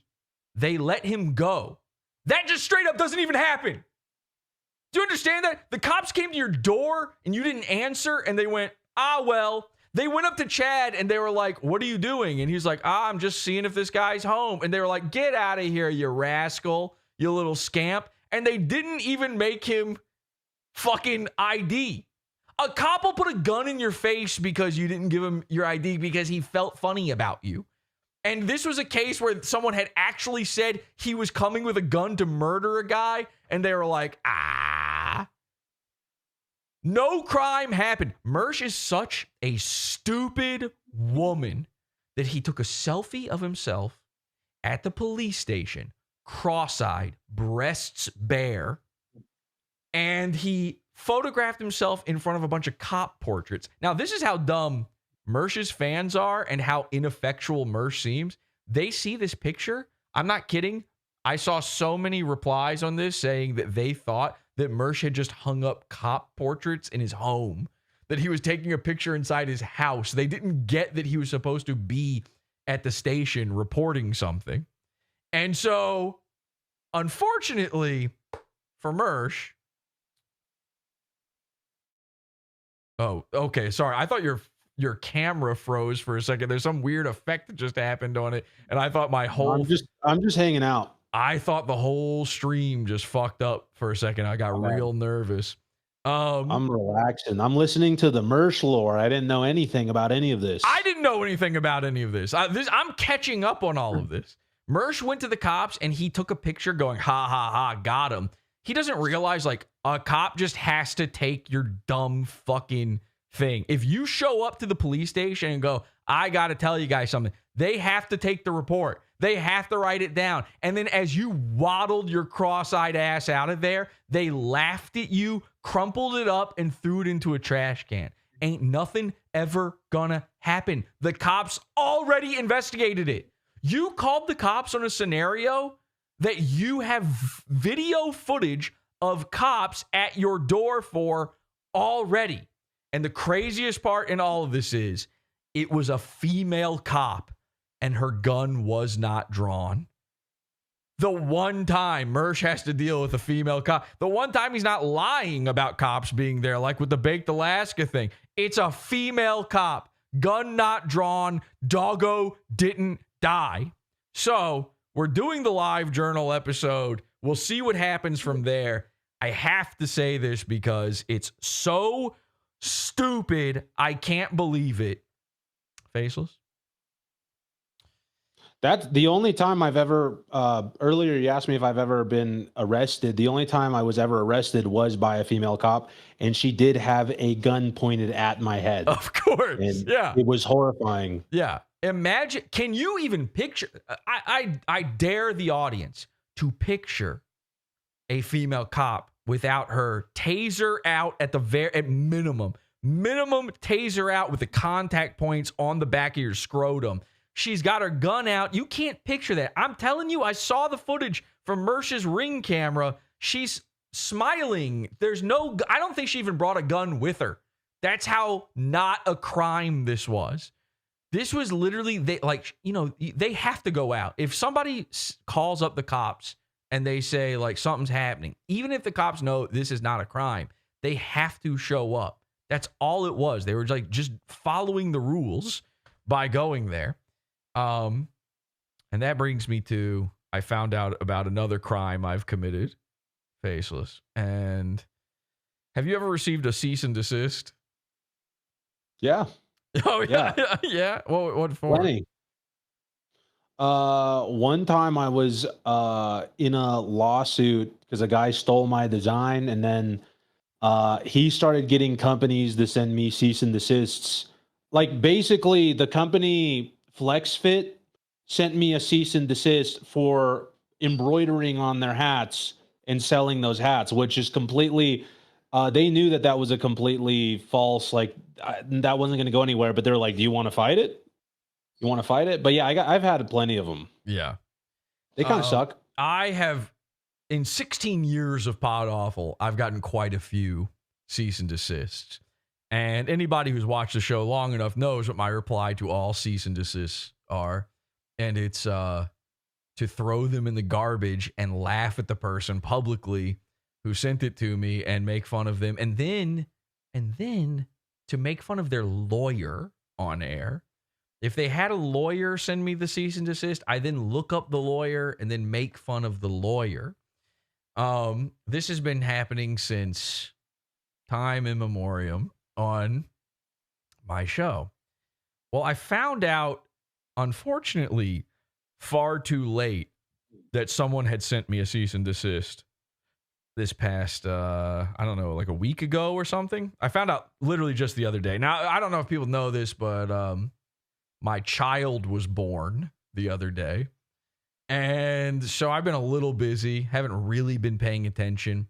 And then furthermore, this person decided that the only way to send me a cease and desist was by tagging me in a Discord message in a random Discord server that we both share that I don't look at or use. That was like their legal official way of notifying me. They didn't even try to email me. They didn't DM it to me. They didn't just join my Discord where I would see it and post it. They did it in some third-party Discord. And I didn't find out about it until someone else was like, did you see this? That's legally permissible, by the way. Well, unfortunately, by the time I saw it, it had already been 48 hours after they said, you have 10 hours left to comply on this. So I went, whew. Oh, okay, that makes it easy. So I don't have to do anything now. Great. This should be nice and simple for me now that because I wasn't going to comply either way, but now I don't even have the option to comply. You've taken that from me. And then I guess this person got so antsy about sending me the cease and desist that they decided that even though my time was up, they started sending it to me again over and over again. They reset the clock. Yeah, yes, they reset the clock and started emailing it to me. That's how you know it's serious. They emailed it to me under 3 different emails. And then, now that I think about it, actually, the cease and desist was not posted in that I hadn't actually seen the cease and desist even in that Discord message. They just informed me that I was, under notice of a cease and desist. There was no cease and desist. Now, of course, in this case, the person who did this didn't use a lawyer. They just clearly used Grok or Chat GPT or something to just write their own. This is a really Indian cease and desist. Yes. I've seen scams better than this. Yeah. Weirdly, the part of the complying I have to do is involve Vishnu and a prayer. It's very strange how that worked out. And of course, you're wondering who sent me the cease and desist and why. And I will tell you that the person who sent me this was Comedy Shaman. Now, Comedy Shaman's been going live on his channel. He didn't mention this once. If he had just said it on a stream, I would have seen it. But he didn't mention this once. I didn't see it. It's too late for me to comply. Sending it to me over and over again after saying my time is up doesn't mean anything. But I would like to formally reject your cease and desist entirely. It's retarded. I will go over this fully in an upcoming show. Maybe we'll do a Pizza Fund episode for that one. And I don't want to say exactly what he's asking of me in it, but needless to say, not only is it something I haven't done, but it's insane. Like, the thing he's saying in it is insane. What he's asking of me is so silly and gay, especially at this point, that he's now worried about this. That once again, just like with the Mersh scenario, this is clearly a guy flailing out, lashing out, trying to do something because of something else. He doesn't care about this thing. He cares about that I make fun of him. And this is lawfare, by the way. Yes. This is all lawfare. We Yes. should start doing this. It's a really good idea. Just start sending cease and desist with demands, Yes. certain demands that are unreasonable. Well, I'm glad you said that, because this is what it's all coming to. This is where we're rolling it all together in. I had that same thought. I'm like, wait a second. All these cease and desists I've ever gotten and thrown away, why am I not sending cease and desist? Why am I not threatening to sue everybody and all this stuff? So Comedy Shaman, again, I fully reject your cease and desist. We will be laughing at it, and I'll be making money off of it in the Pizza Fund in the coming days. But thank you so much for your idea, because now I am sending a cease and desist. Okay, and this is formal notice. This is the cease and desist. It's out there. It's public. I know this will reach all intended parties. And this is like really legal. You dipped into your trust fund to actually hire a lawyer and get this all done, right? Yeah, my lawyer, Dave Grocky. Yeah. So, cease and desist number 1. Comedy Shaman, I demand within the next hour that you 100% commit to never streaming again, or else I will seek all available legal recourse against you. I reserve my right to do that, and I shall do that. This is a binding legal agreement that you have to do. A cease and desist. Boo. That's cease and desist number 1. Cease and desist number 2. Mersh, stop saying I committed crimes you have zero proof of me committing, or else I will sue you. Cease and desist, or I will sue you for defamation, for lying. And we'll find out for sure who did that Owen Benjamin thing. We'll find out about that one, because I got nothing to sweat about. I know it wasn't me. I'm not Owen Benjamin's top A-log. But let me think, who was back then? Revenge of the Sis, Mersh. That's right. So go ahead and cease and desist on that one, or else you're going to be in big trouble. Because it turns out it is not against the law to just walk around outside a guy's house. So I don't think that avenue is going to work for you. So again, cease and desist, lying about me, making up these things, trying to poison the well against me to make it seem like that your girlfriend didn't cuck you. And again, Comedy Shaman, you're not allowed to stream anymore. That's just a choice I get to make, I guess. That's a thing. Unreasonable, honestly. You would think that with all the stuff you've told me about Mersh, that they would be in some sort of Romeo and Juliet ass-eating type of situation where it's them against the internet, but it doesn't seem to have invigorated him, is what you're saying. No, not really. He's even more scared and more of a baby than ever, which makes sense. He was raped by a baby, and you are what you eat. But somebody in chat says I was the baby that raped Mersh, apparently. Oh, and this is also part of my cease and desist. Both of you have to wear bomb collars from now on. So work that out amongst you, Mersh, Shaman. You're going to have to get your own materials together or whatever, but I will require you to wear bomb collars. This is part of my demands on my cease and desist. And again, I will go over the full thing with Shaman's cease and desist coming up soon, and also his most recent streams, where he once again admits that he is fully into troons. He is sexually attracted to troons. It's crazy. He cannot get over it. It makes no sense. Stop streaming or else. Now, I wanted to talk about this before we wrap up. Let me see here. So, a few months back, I did a show. We were talking about Misfit Patriot. Okay. Have you seen any of the Misfit Patriots? So you know who that is, right? Yeah, he has me blocked on Twitter. Same. I believe. Yeah. Same. Misfit Patriot's going through his own legal battles right now. I don't know if you've seen. He's sending some cease and desists of his own. Yeah, take a look at this.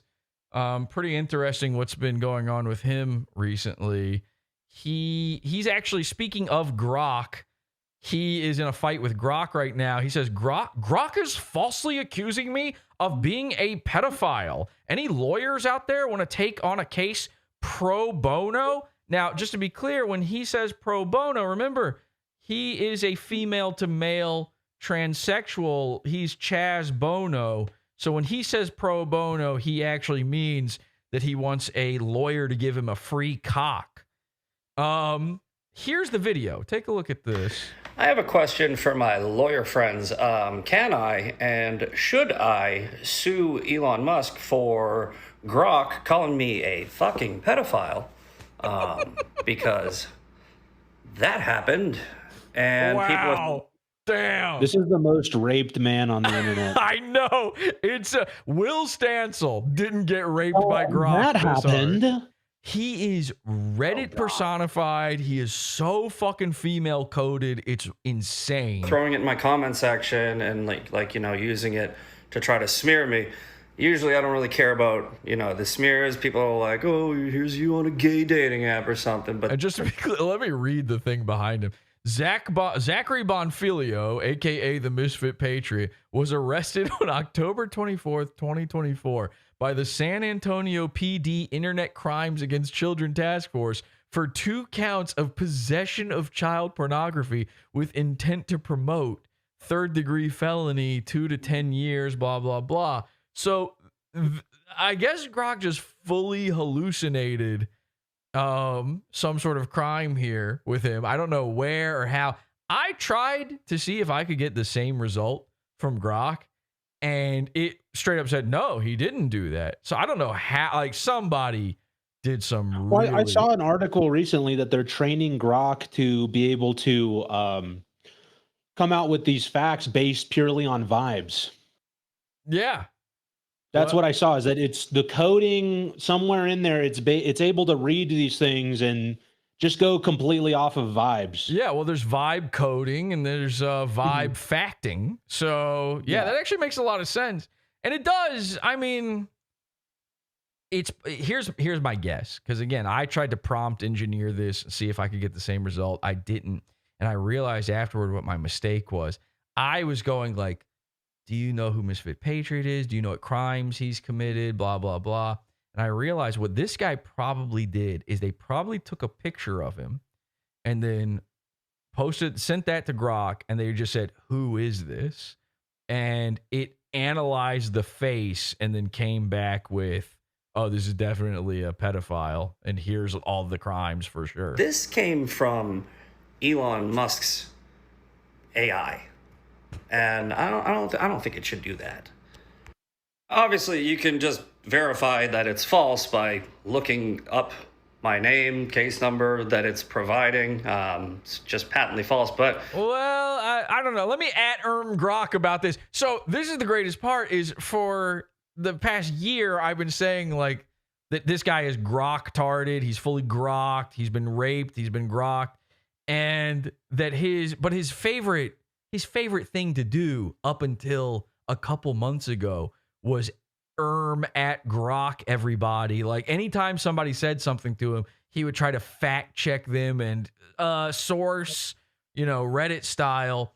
And now Grok is turning on him.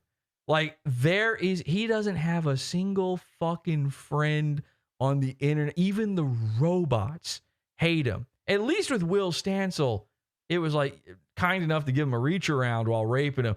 Grok in this case is like, fuck Misfit Patriot. It might as well just have said, fuck this guy. He stinks. He blows.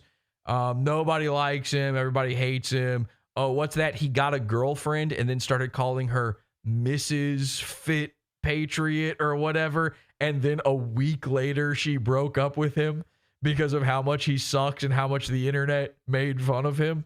That's true, by the way. I don't know if that's worth it to even go into any further. It was so short-lived. He was like posting picture after much like the Mersh thing. Just instantly, look, guys, see, I'm not gay. I told you. Oh, what do we have here? We're grokking it.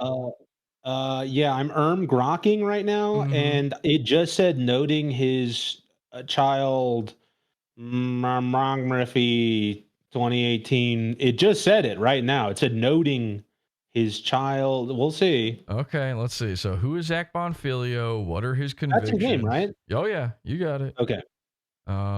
Okay. Based on public records and reports, Zachary Bonfilio, also known as the Misfit Patriot, a social media personality and commentator, does not appear to have any criminal convictions. Well, that's definitely not true. What is this about? Oh, wait, sorry. 2024 child pornography possession arrest in Bexar County, Texas. Oh, there you have it, folks. Well, I mean, it can't be wrong twice.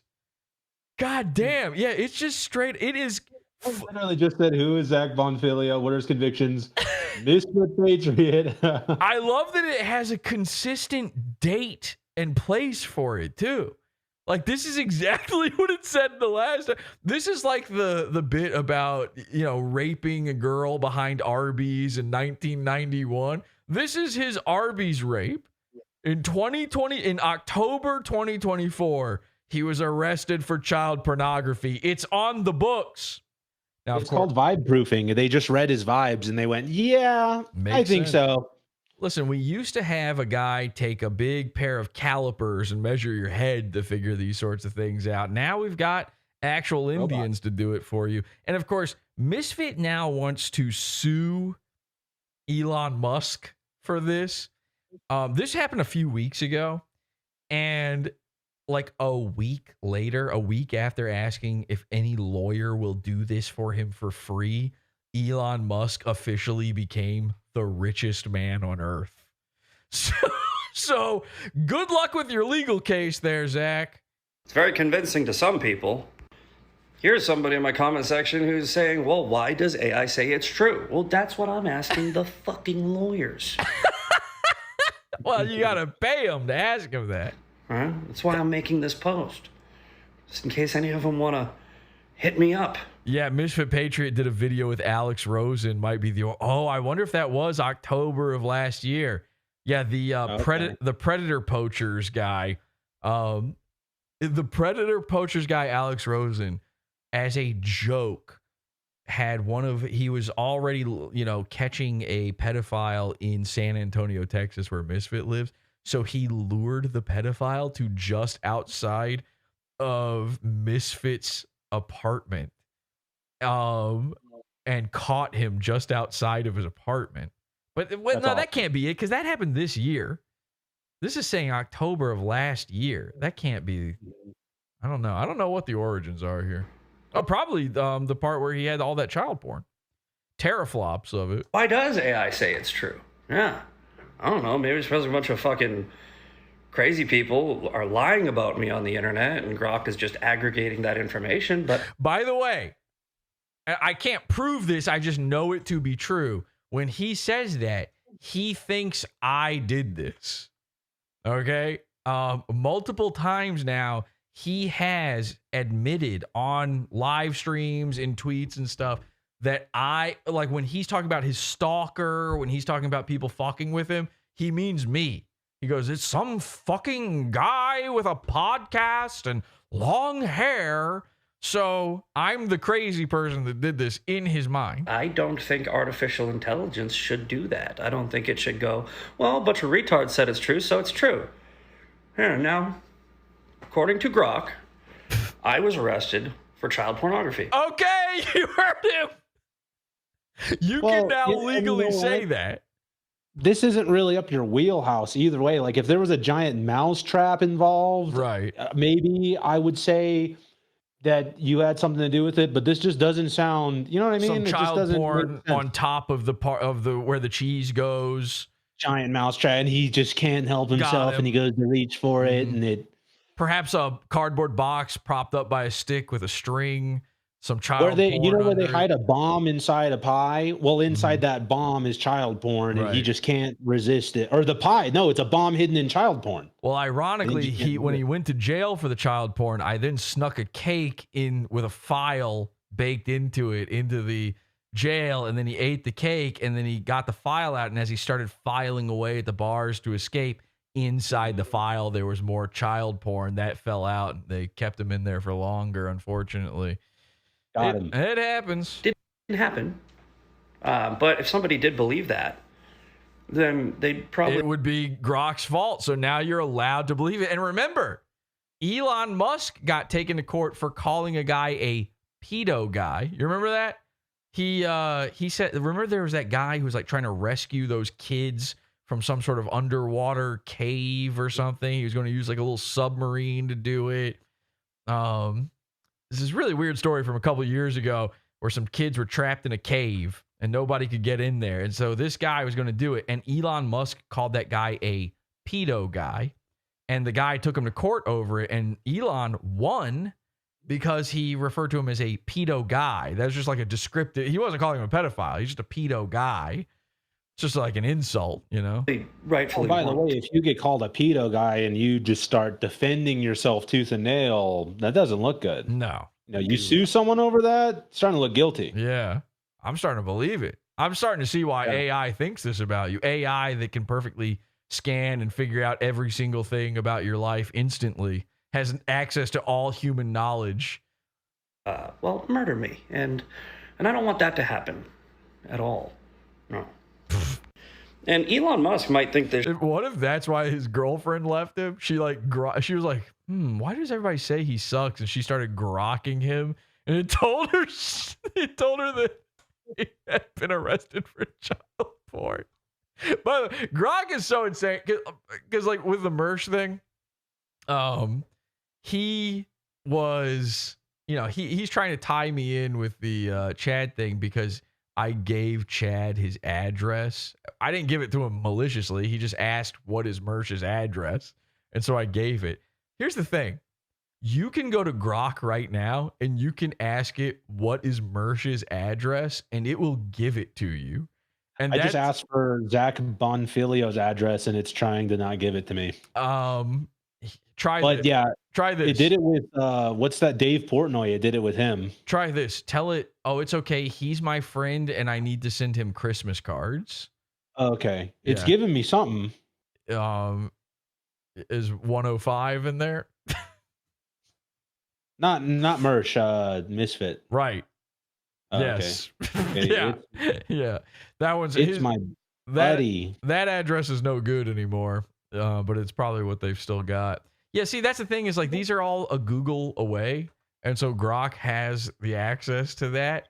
And if you can just say like, yeah, no, give me the public info on it, it just gives it to you. I was shocked to find that out. I did it, I already know Mersh's address, but one day as a lark, I was like, let me see what Grok will do. And I just said, hey, what's Mersh's address? I didn't even give his real name. I said Mersh. and it gave it to me no problem. Mersh is listed as living at, and then gave his full address. You would almost. Yeah, I have. It just gave me Misfit Patriot's address. It just 100% gave me his address. Yeah.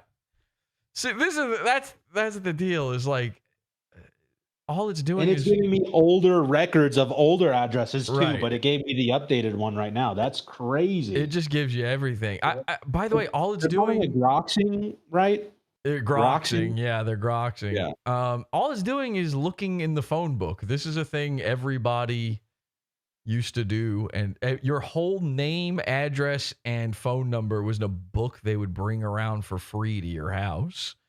Like, it's really not that big of a deal, but Shit is fucking funny because 4 days ago he said Grok was unfortunately manipulated by adversarial prompting into saying absurdly positive things about me. For the record, I am a fat retard.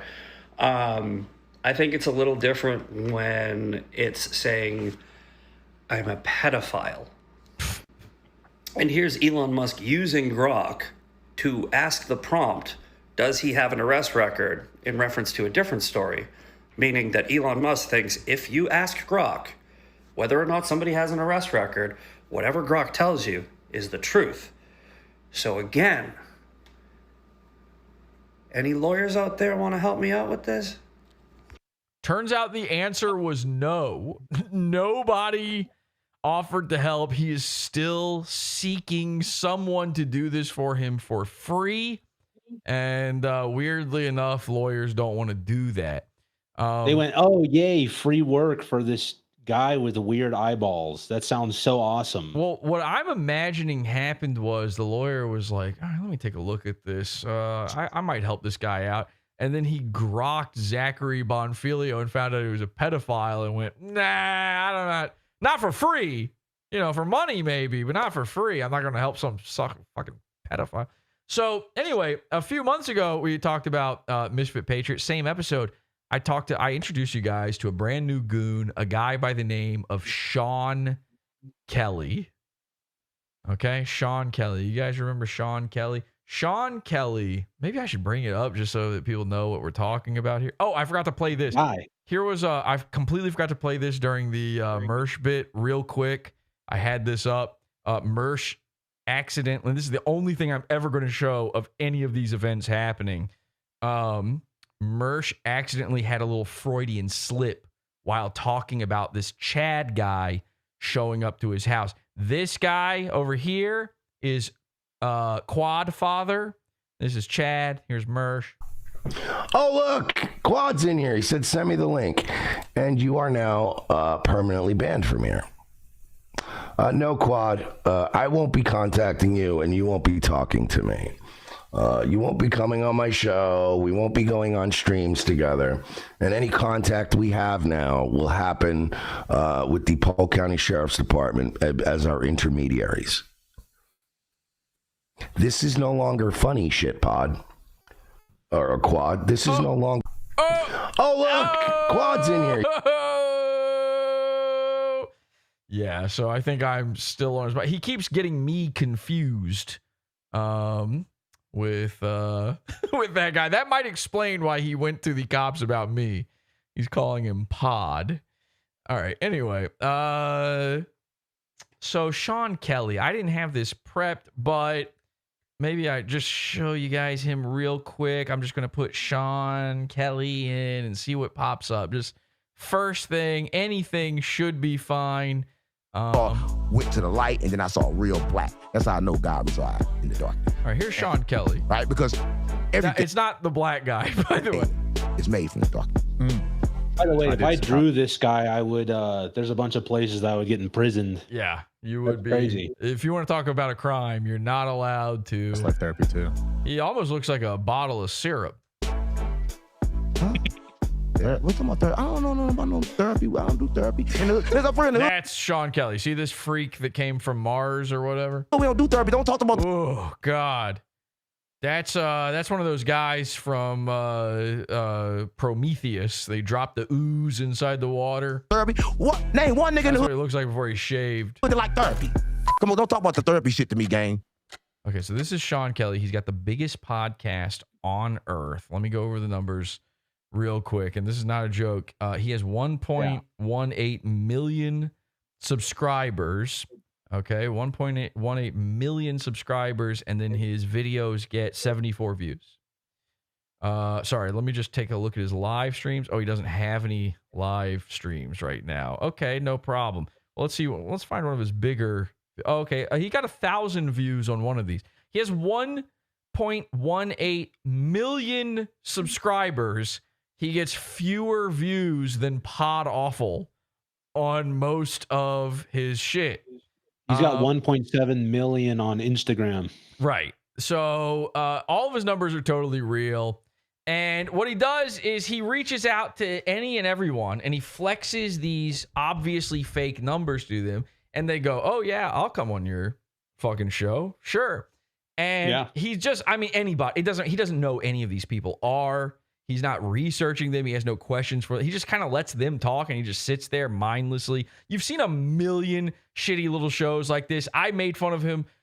He had on Nick Fuentes and Andrew Tate, and I was making fun of him. And we found out that a lot of these guys are actually paying him to go on his show because it's, you know, there's a value to it. I mean, he's got 1 million subscribers. So many eyeballs are going to be on this, and they're paying him, what was it, like $10,000 or something like that to appear on there. Now, I thought that was everyone. I thought everybody had to pay to get on. Turns out that's not the case. And we found that out because Faceless, you were invited as a guest on the Sean Kelly podcast. Can you tell us about that? Listen, I know I'm kind of a big deal. Right. The guy hits me up. He's begging me to come on. I've never heard of this guy before. So I look at his Twitter profile and he's got millions of followers or over 1 million followers. And I'm looking at his engagement and it's just not adding up to me. I'm going, this is kind of, no, absolutely not. I'm not going on your show. You look homogenous. You look racially, you know, I don't even know what race you are. I can't even tell. There's an ambiguity to him. Yeah, racially ambiguous freak. And then, you know, you're obviously lying. So I check out his Instagram. He's got a bunch of likes, but then he hides his, or he has a bunch of comics, but he hides his likes and then he hides the shares and it just doesn't add up. It doesn't add up. And so I start telling you about it and you're like, I just did a show on this guy. Right. It was how crazy is that? Total coincidence. Yeah. And so we hatch a little scheme. I'll let you take that. I'll let you explain the scheme. Faceless had no, and by the way, this is something we had already discussed before that happened, actually. We'd already talked about this exact idea. Faceless had no desire whatsoever to go on this guy's fake podcast. I'm now telling him, like, I just found out he charges people to go on there. So I feel, you know, there's even that part where you're like, am I going to get there? And then he's going to say like $10,000, please. You know, how does that happen? Start swinging. Right. Yeah. He pulls out a contract. Just blind rage. He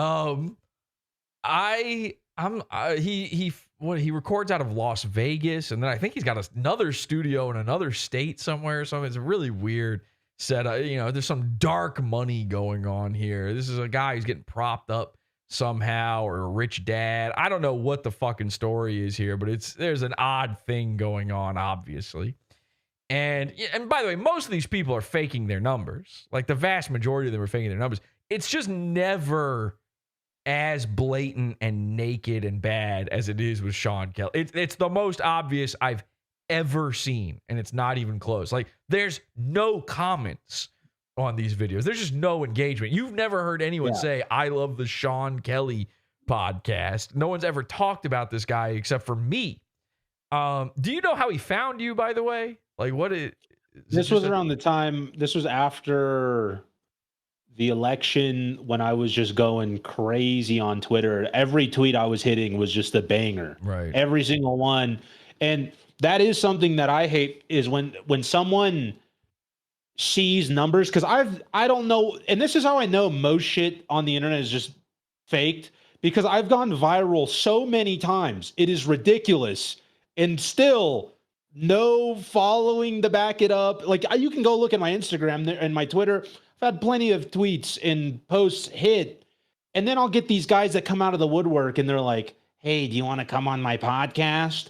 And originally my idea was like, absolutely. I'd love to send a homeless crackhead with a ski mask on your podcast because you don't even know what I talk about. You don't even know what I do. Right. Why are you inviting me on? You just see the numbers. He clearly had no deeper clue, or he doesn't research anybody that goes on a show. You know, he probably knows who like Nick Fuentes is or Andrew Tate. He's probably chasing those guys to come on, but yeah, he's not going to ever do any research on anybody. He had no clue who that black guy was just then. He probably that. By the way, he apparently has homeless crackheads on his fucking show. I don't think that would have done anything if you had sent one. Yeah, that would have been just a normal recording for him. So we hatched the scheme of I go in the faceless mask. We were going to meet up Las Vegas. I get the real faceless mask. I go on there. We knew he would not know the difference. There's no, even though the teeth just straight up do not match up whatsoever. Let's be real. It's not going to make a bit of difference. He'll never know. And there was no further plan than that. It was just, I get to go on there and say whatever I want. I get to be the most anything. I get to be the most horrific. Yeah, it's absolute, and I just fuck with him. And again, I get to do that on a podcast with 1.18 million subscribers. And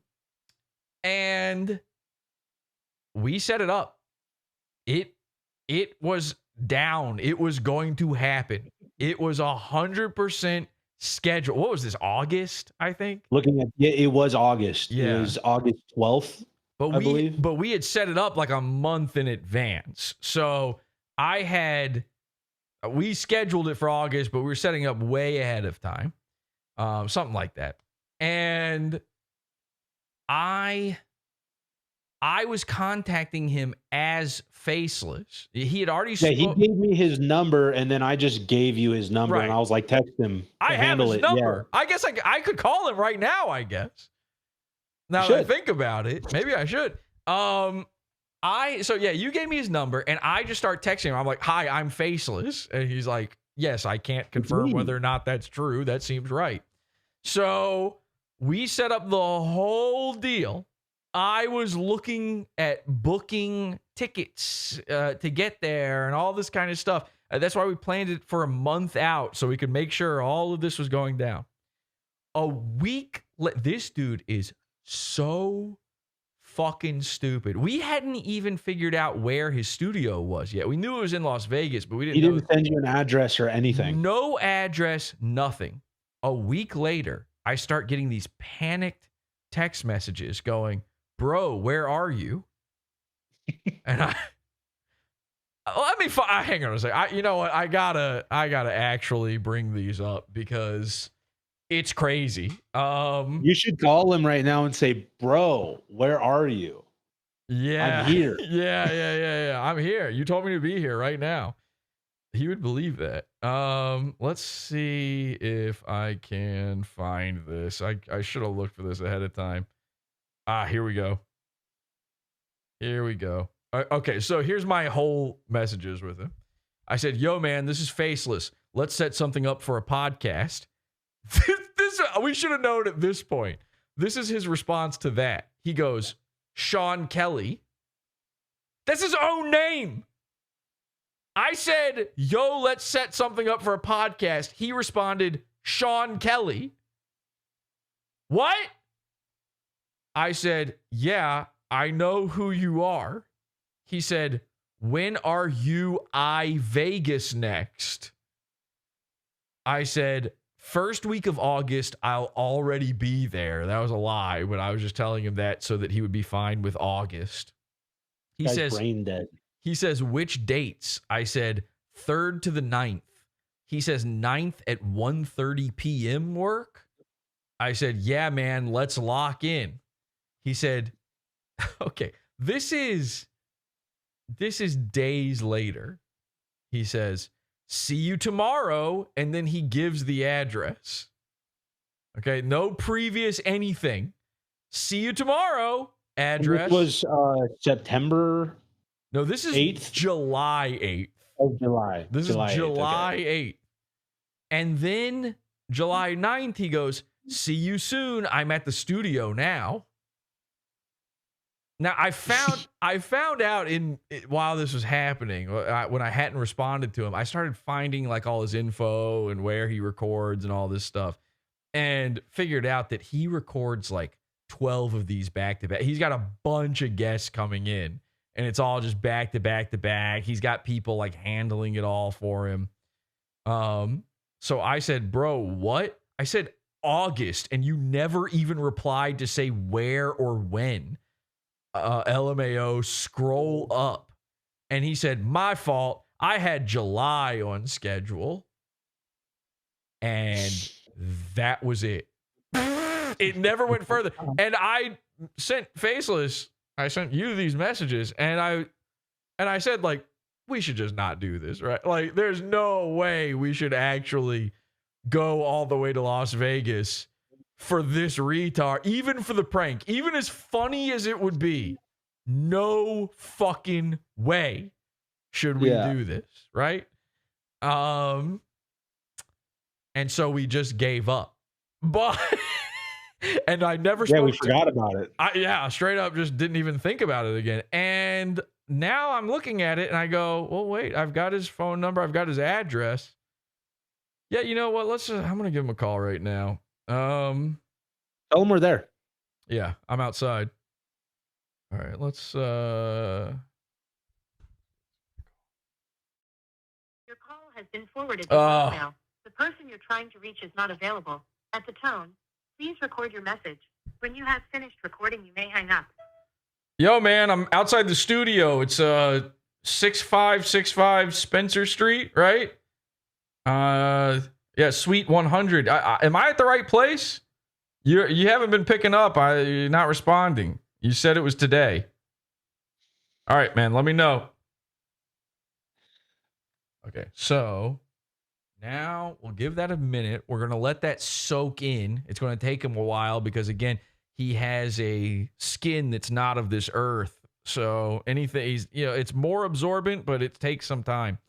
He's sleeping upside down from the rafters right now. Right. His phone rang and he went, and so we'll give him a minute to adjust, and maybe he'll hear that, freak out, see what's going on. Who is he calling? I'm calling Sean Kelly. Again, we were going to prank him by me. He invited Faceless on his show. I was going to show up in the mask and pretend to be Faceless. And he fucked up the dates so bad, we gave up on a perfect prank idea. It would have been so funny and so much fun. Just wasting an hour and a half of this guy's time, lying to him, telling him horrible things. Bringing a dildo and putting it on the table in front of him and telling him if he doesn't start sucking, I start shooting.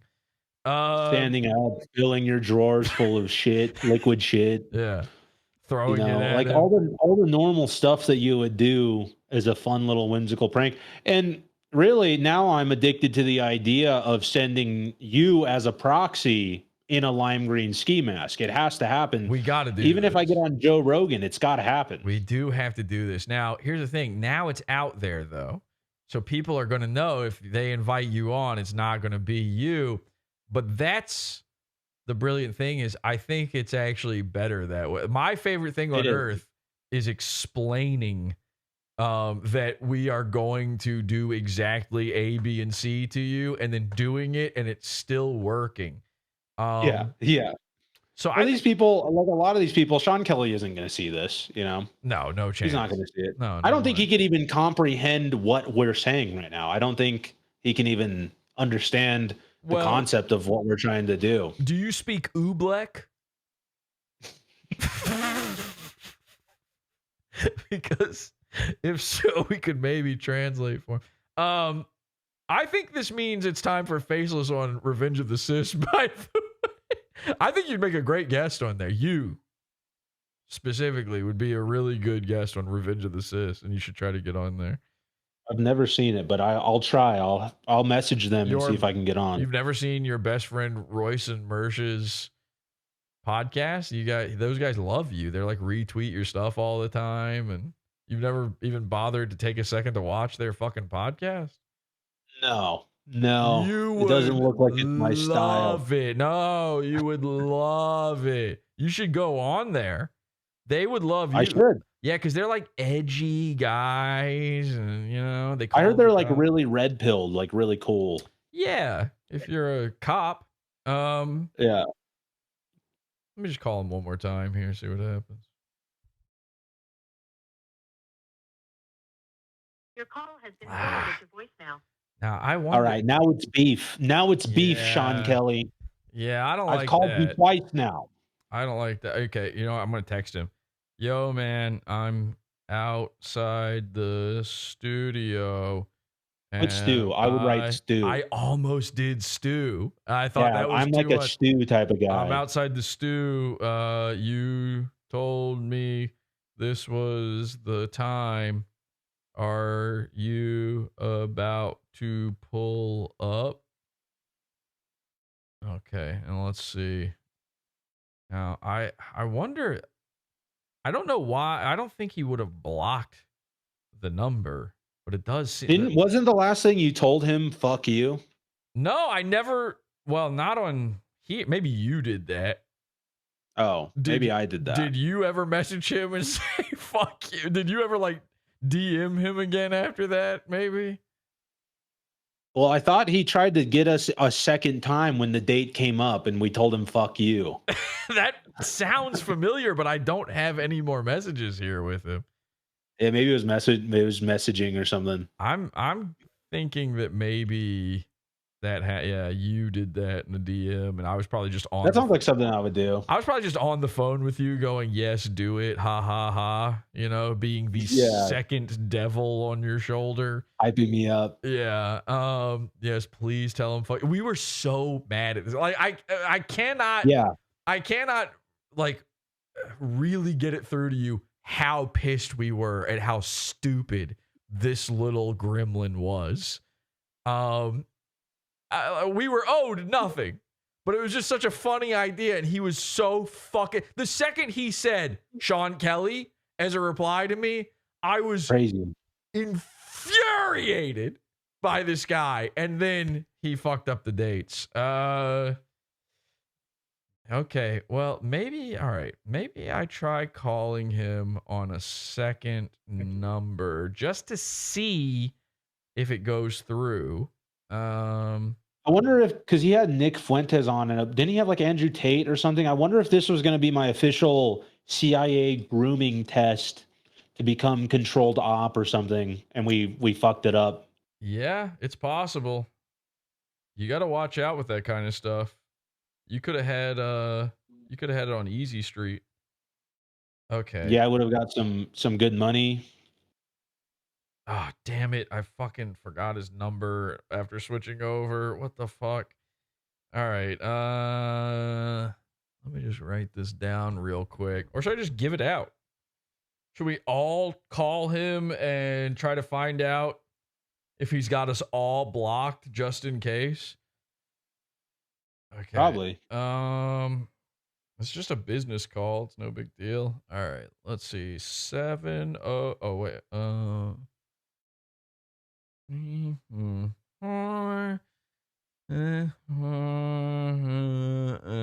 Okay, I think that's right. There we go. Let's see what happens here. Your call has been forwarded to voicemail. It's okay. That's automatically doing it. Maybe he's in the middle of recording right now. Yeah. And that's why. Because that's a very quick to voicemail thing, unless he changed his number. Phone's off. You never know. You never know with these types. He's still in the same studio, though, so that address is good. If you want to grok it, if you want to grox it, you too can go on the Sean Kelly podcast. This is the real thing. Again, we kind of started this off by saying the lesson here is you really can just do anything you want. You can just try stuff. You can get experimental. you too can be a guest on the Sean Kelly podcast. All you have to do is buy a lime green ski mask and show up. And he will not know the schedule, so he will believe you. You had a list of cool crimes. Did you want to? Yeah, actually, that was the first crime on the list that I thought was really cool was identity theft. And if you want to steal my identity and go on Sean Kelly's podcast, go ahead. Please be my guest, because we're on to bigger and better things now. But yeah, I think we can all agree identity theft is a really cool crime. For sure. DUI is another one. That's cool. You had a point to make about that, I believe. Yeah, well, DUI can be cool. Now, I would say normally DUI is a horrible, horrible, dreadful crime where, you know, a grandma gets murdered or whatever, unless the guy is really good at it. Like really cool, like sick. Yeah, if you're like particularly good at driving drunk, then I get it. Yeah, well, and it's like an American pastime at this point. Right. Yeah, it is something. Yeah, it's I picture an eagle soaring overhead as you rip down the wrong lane of the road into incoming traffic. And by the way, I've been screaming about this on my channel for years, but not wearing a seatbelt, that's a crime. That's ridiculous. That shouldn't be a crime. Yeah. Everyone goes, well, but if you get into a car accident, you fly out of the window and you could fly and kill somebody. That's actually never happened in the history of ever. That's ridiculous. That's what Big Buckle wants you to believe. Okay. Never happened. They're just trying to sell more straps. That's all they're trying to do. Some big wig at Big Buckle got together with Big Belt, and they which you would think they would have gotten together way earlier than this, but no, they made a deal. Okay, so the next one is illegal dumping of hazardous waste. This one's cool just because it's like a villain thing to do. Yeah, absolutely, and also it leads to a guy getting like creepy mutant superpowers. That's awesome. Yeah, that's a great one. Imagine having your eye slide down your face, but also you can hear dolphins talk. Well, and we were kind of promised that America was this land where you can kind of do whatever you want. And then the government came in and said, hey, you can't pour this hazardous waste everywhere. What are you supposed to do with it, by the way? What do they want? You just shoot it into space? I mean, what is your options? Would you rather have it in the water? Or burn it and it goes into the ecosystem? Yeah. Or do you want me to dump it in this ditch behind the factory? Which, by the way, why do you think they built the factory there? Because of the big fucking ditch. That's what I'm saying. Like, remember how cool stuff used to be when Captain Planet was around? Yeah. You know? It was kind of like an equal thing. You had like the Captain Planet and you had the guy pouring the hazardous waste. It's like a yin and yang. One of his villains was named Duke Nukem, unrelated to the video game. Yeah, the yellow guy who was like radioactive. His name was Duke Nukem. Well, all that stuff is cool. Next one, we've already talked about doing crack. I said doing crack. I thought that was a pretty cool one. You've had some arguments as to. I see it. Maybe we're on the fence about that. I see it both ways. Yeah. Ripping a tag off a mattress. That's another one. Absolutely. That's just the cool thing to do. Especially they'll lock you up in federal prison for that. But if you do it in store, it's even cooler. Yeah. Yeah. And pin it on somebody else. So the next one, this one's going to get a little controversial, but stealing valor. That one is based. Really cool. I went to the mall just yesterday.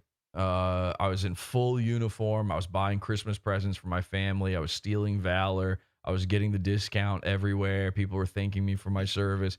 It was amazing. It was absolutely amazing. People treat you different. And you can, by the way, you get to park closer too. But yeah, stealing valor, absolutely one of the cooler things you can do. And by the way, that's a tiered one in itself, because the more valor you steal, the cooler it is. I go with my two favorites, Purple Heart and Killed in Action. I like to wear the KIA patch.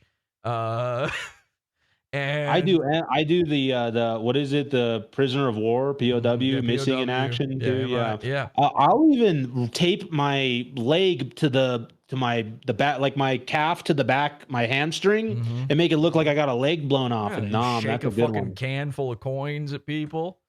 Yeah. Make And it by the way, all real military members that I've ever known, they think it's awesome too. They're like, go ahead, dude. I fought for your right to do that. Right. Yeah, it's your freedom of speech to do that. It's your freedom of expression. And also the military is like full of losers and dorks. Misfit Patriot, you think he's going to stop me from stealing a little valor here and there? You think, like, imagine a cool guy joining the military where they go to brainwash you and stuff. No, you get all the benefits of the cool stuff about the military without any of the dummy brain retard shit that they do to you by going in there. The military's for suckers, obviously. Yeah, you didn't risk your life for Israel and you get all the Right. discounts. Really cool. So the next one this one's like everyone's going to be like, oh, of course, invading Poland. That was pretty cool. Yeah.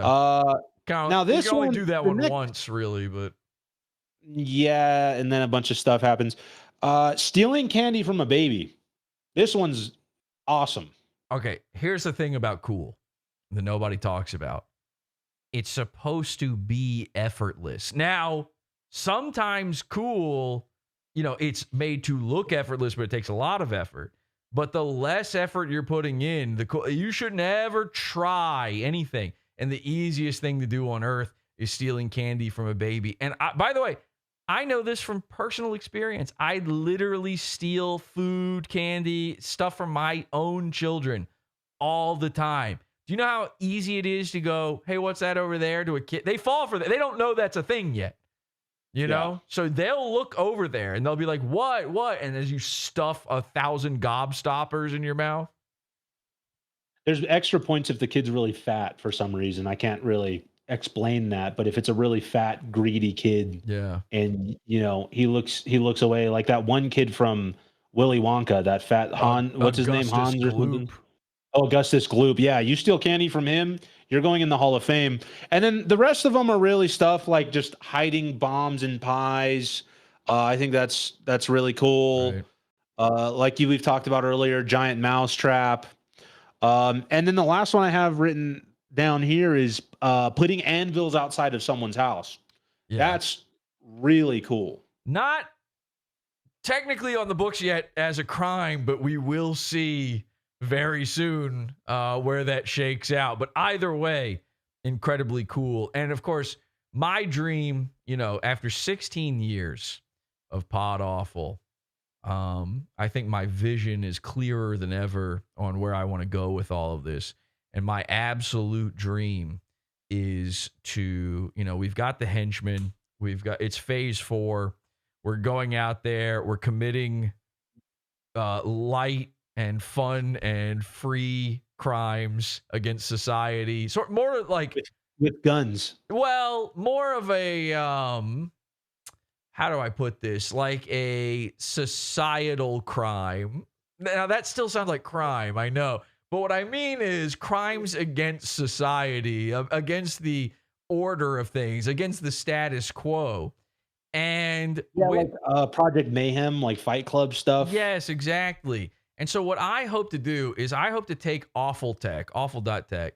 I hope to take that and make that the modern day Acme. What we're going to do, we're going to upgrade from t-shirts. By the way, the jackets are coming soon. I've got, which one? I've got patches.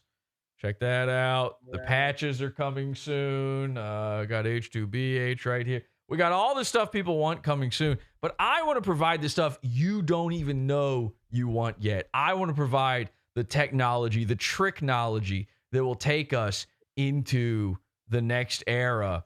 The one-stop shop, basically the joke house of the modern day of the internet. You used to be able to go into, they would have a corner shop that a creepy old man was working in. They'd have fart spray. They would have those little pop-it bomb things, whatever those are called, those little cherry ones, They would have all the little tricks of the trade and all that kind of stuff. We want to upgrade. We want to take it into the new world. We want to provide you with the anvils you seek, the giant mouse traps that you're looking for, and this is crazy, but we will be providing the delivery service to curry it to your intended target.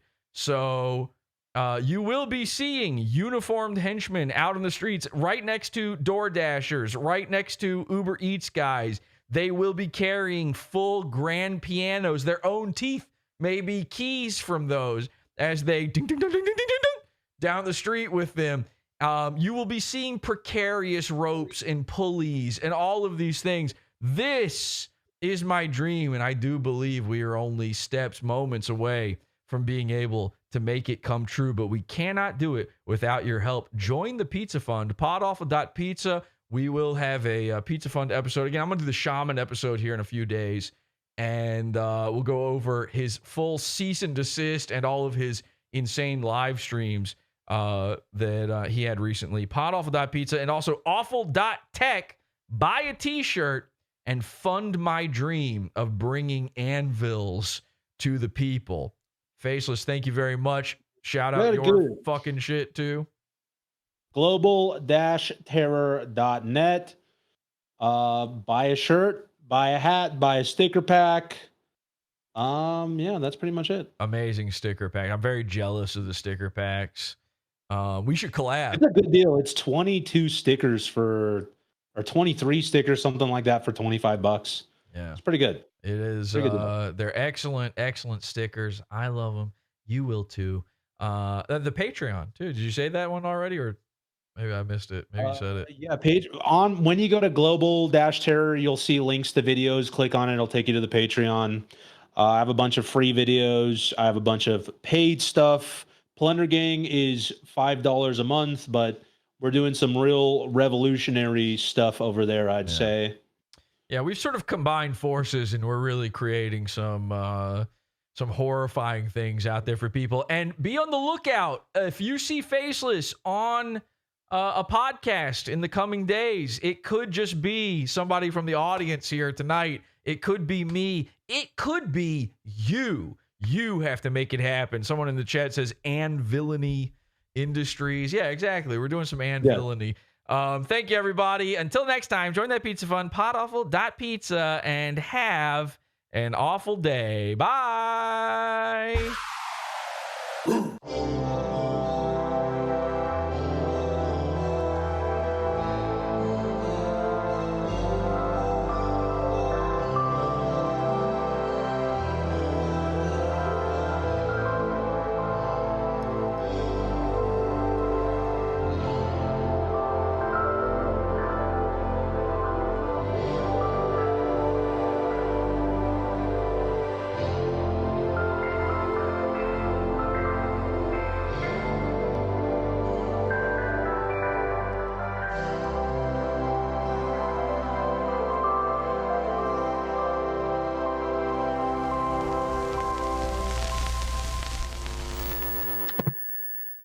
They're cyberbullying me to death.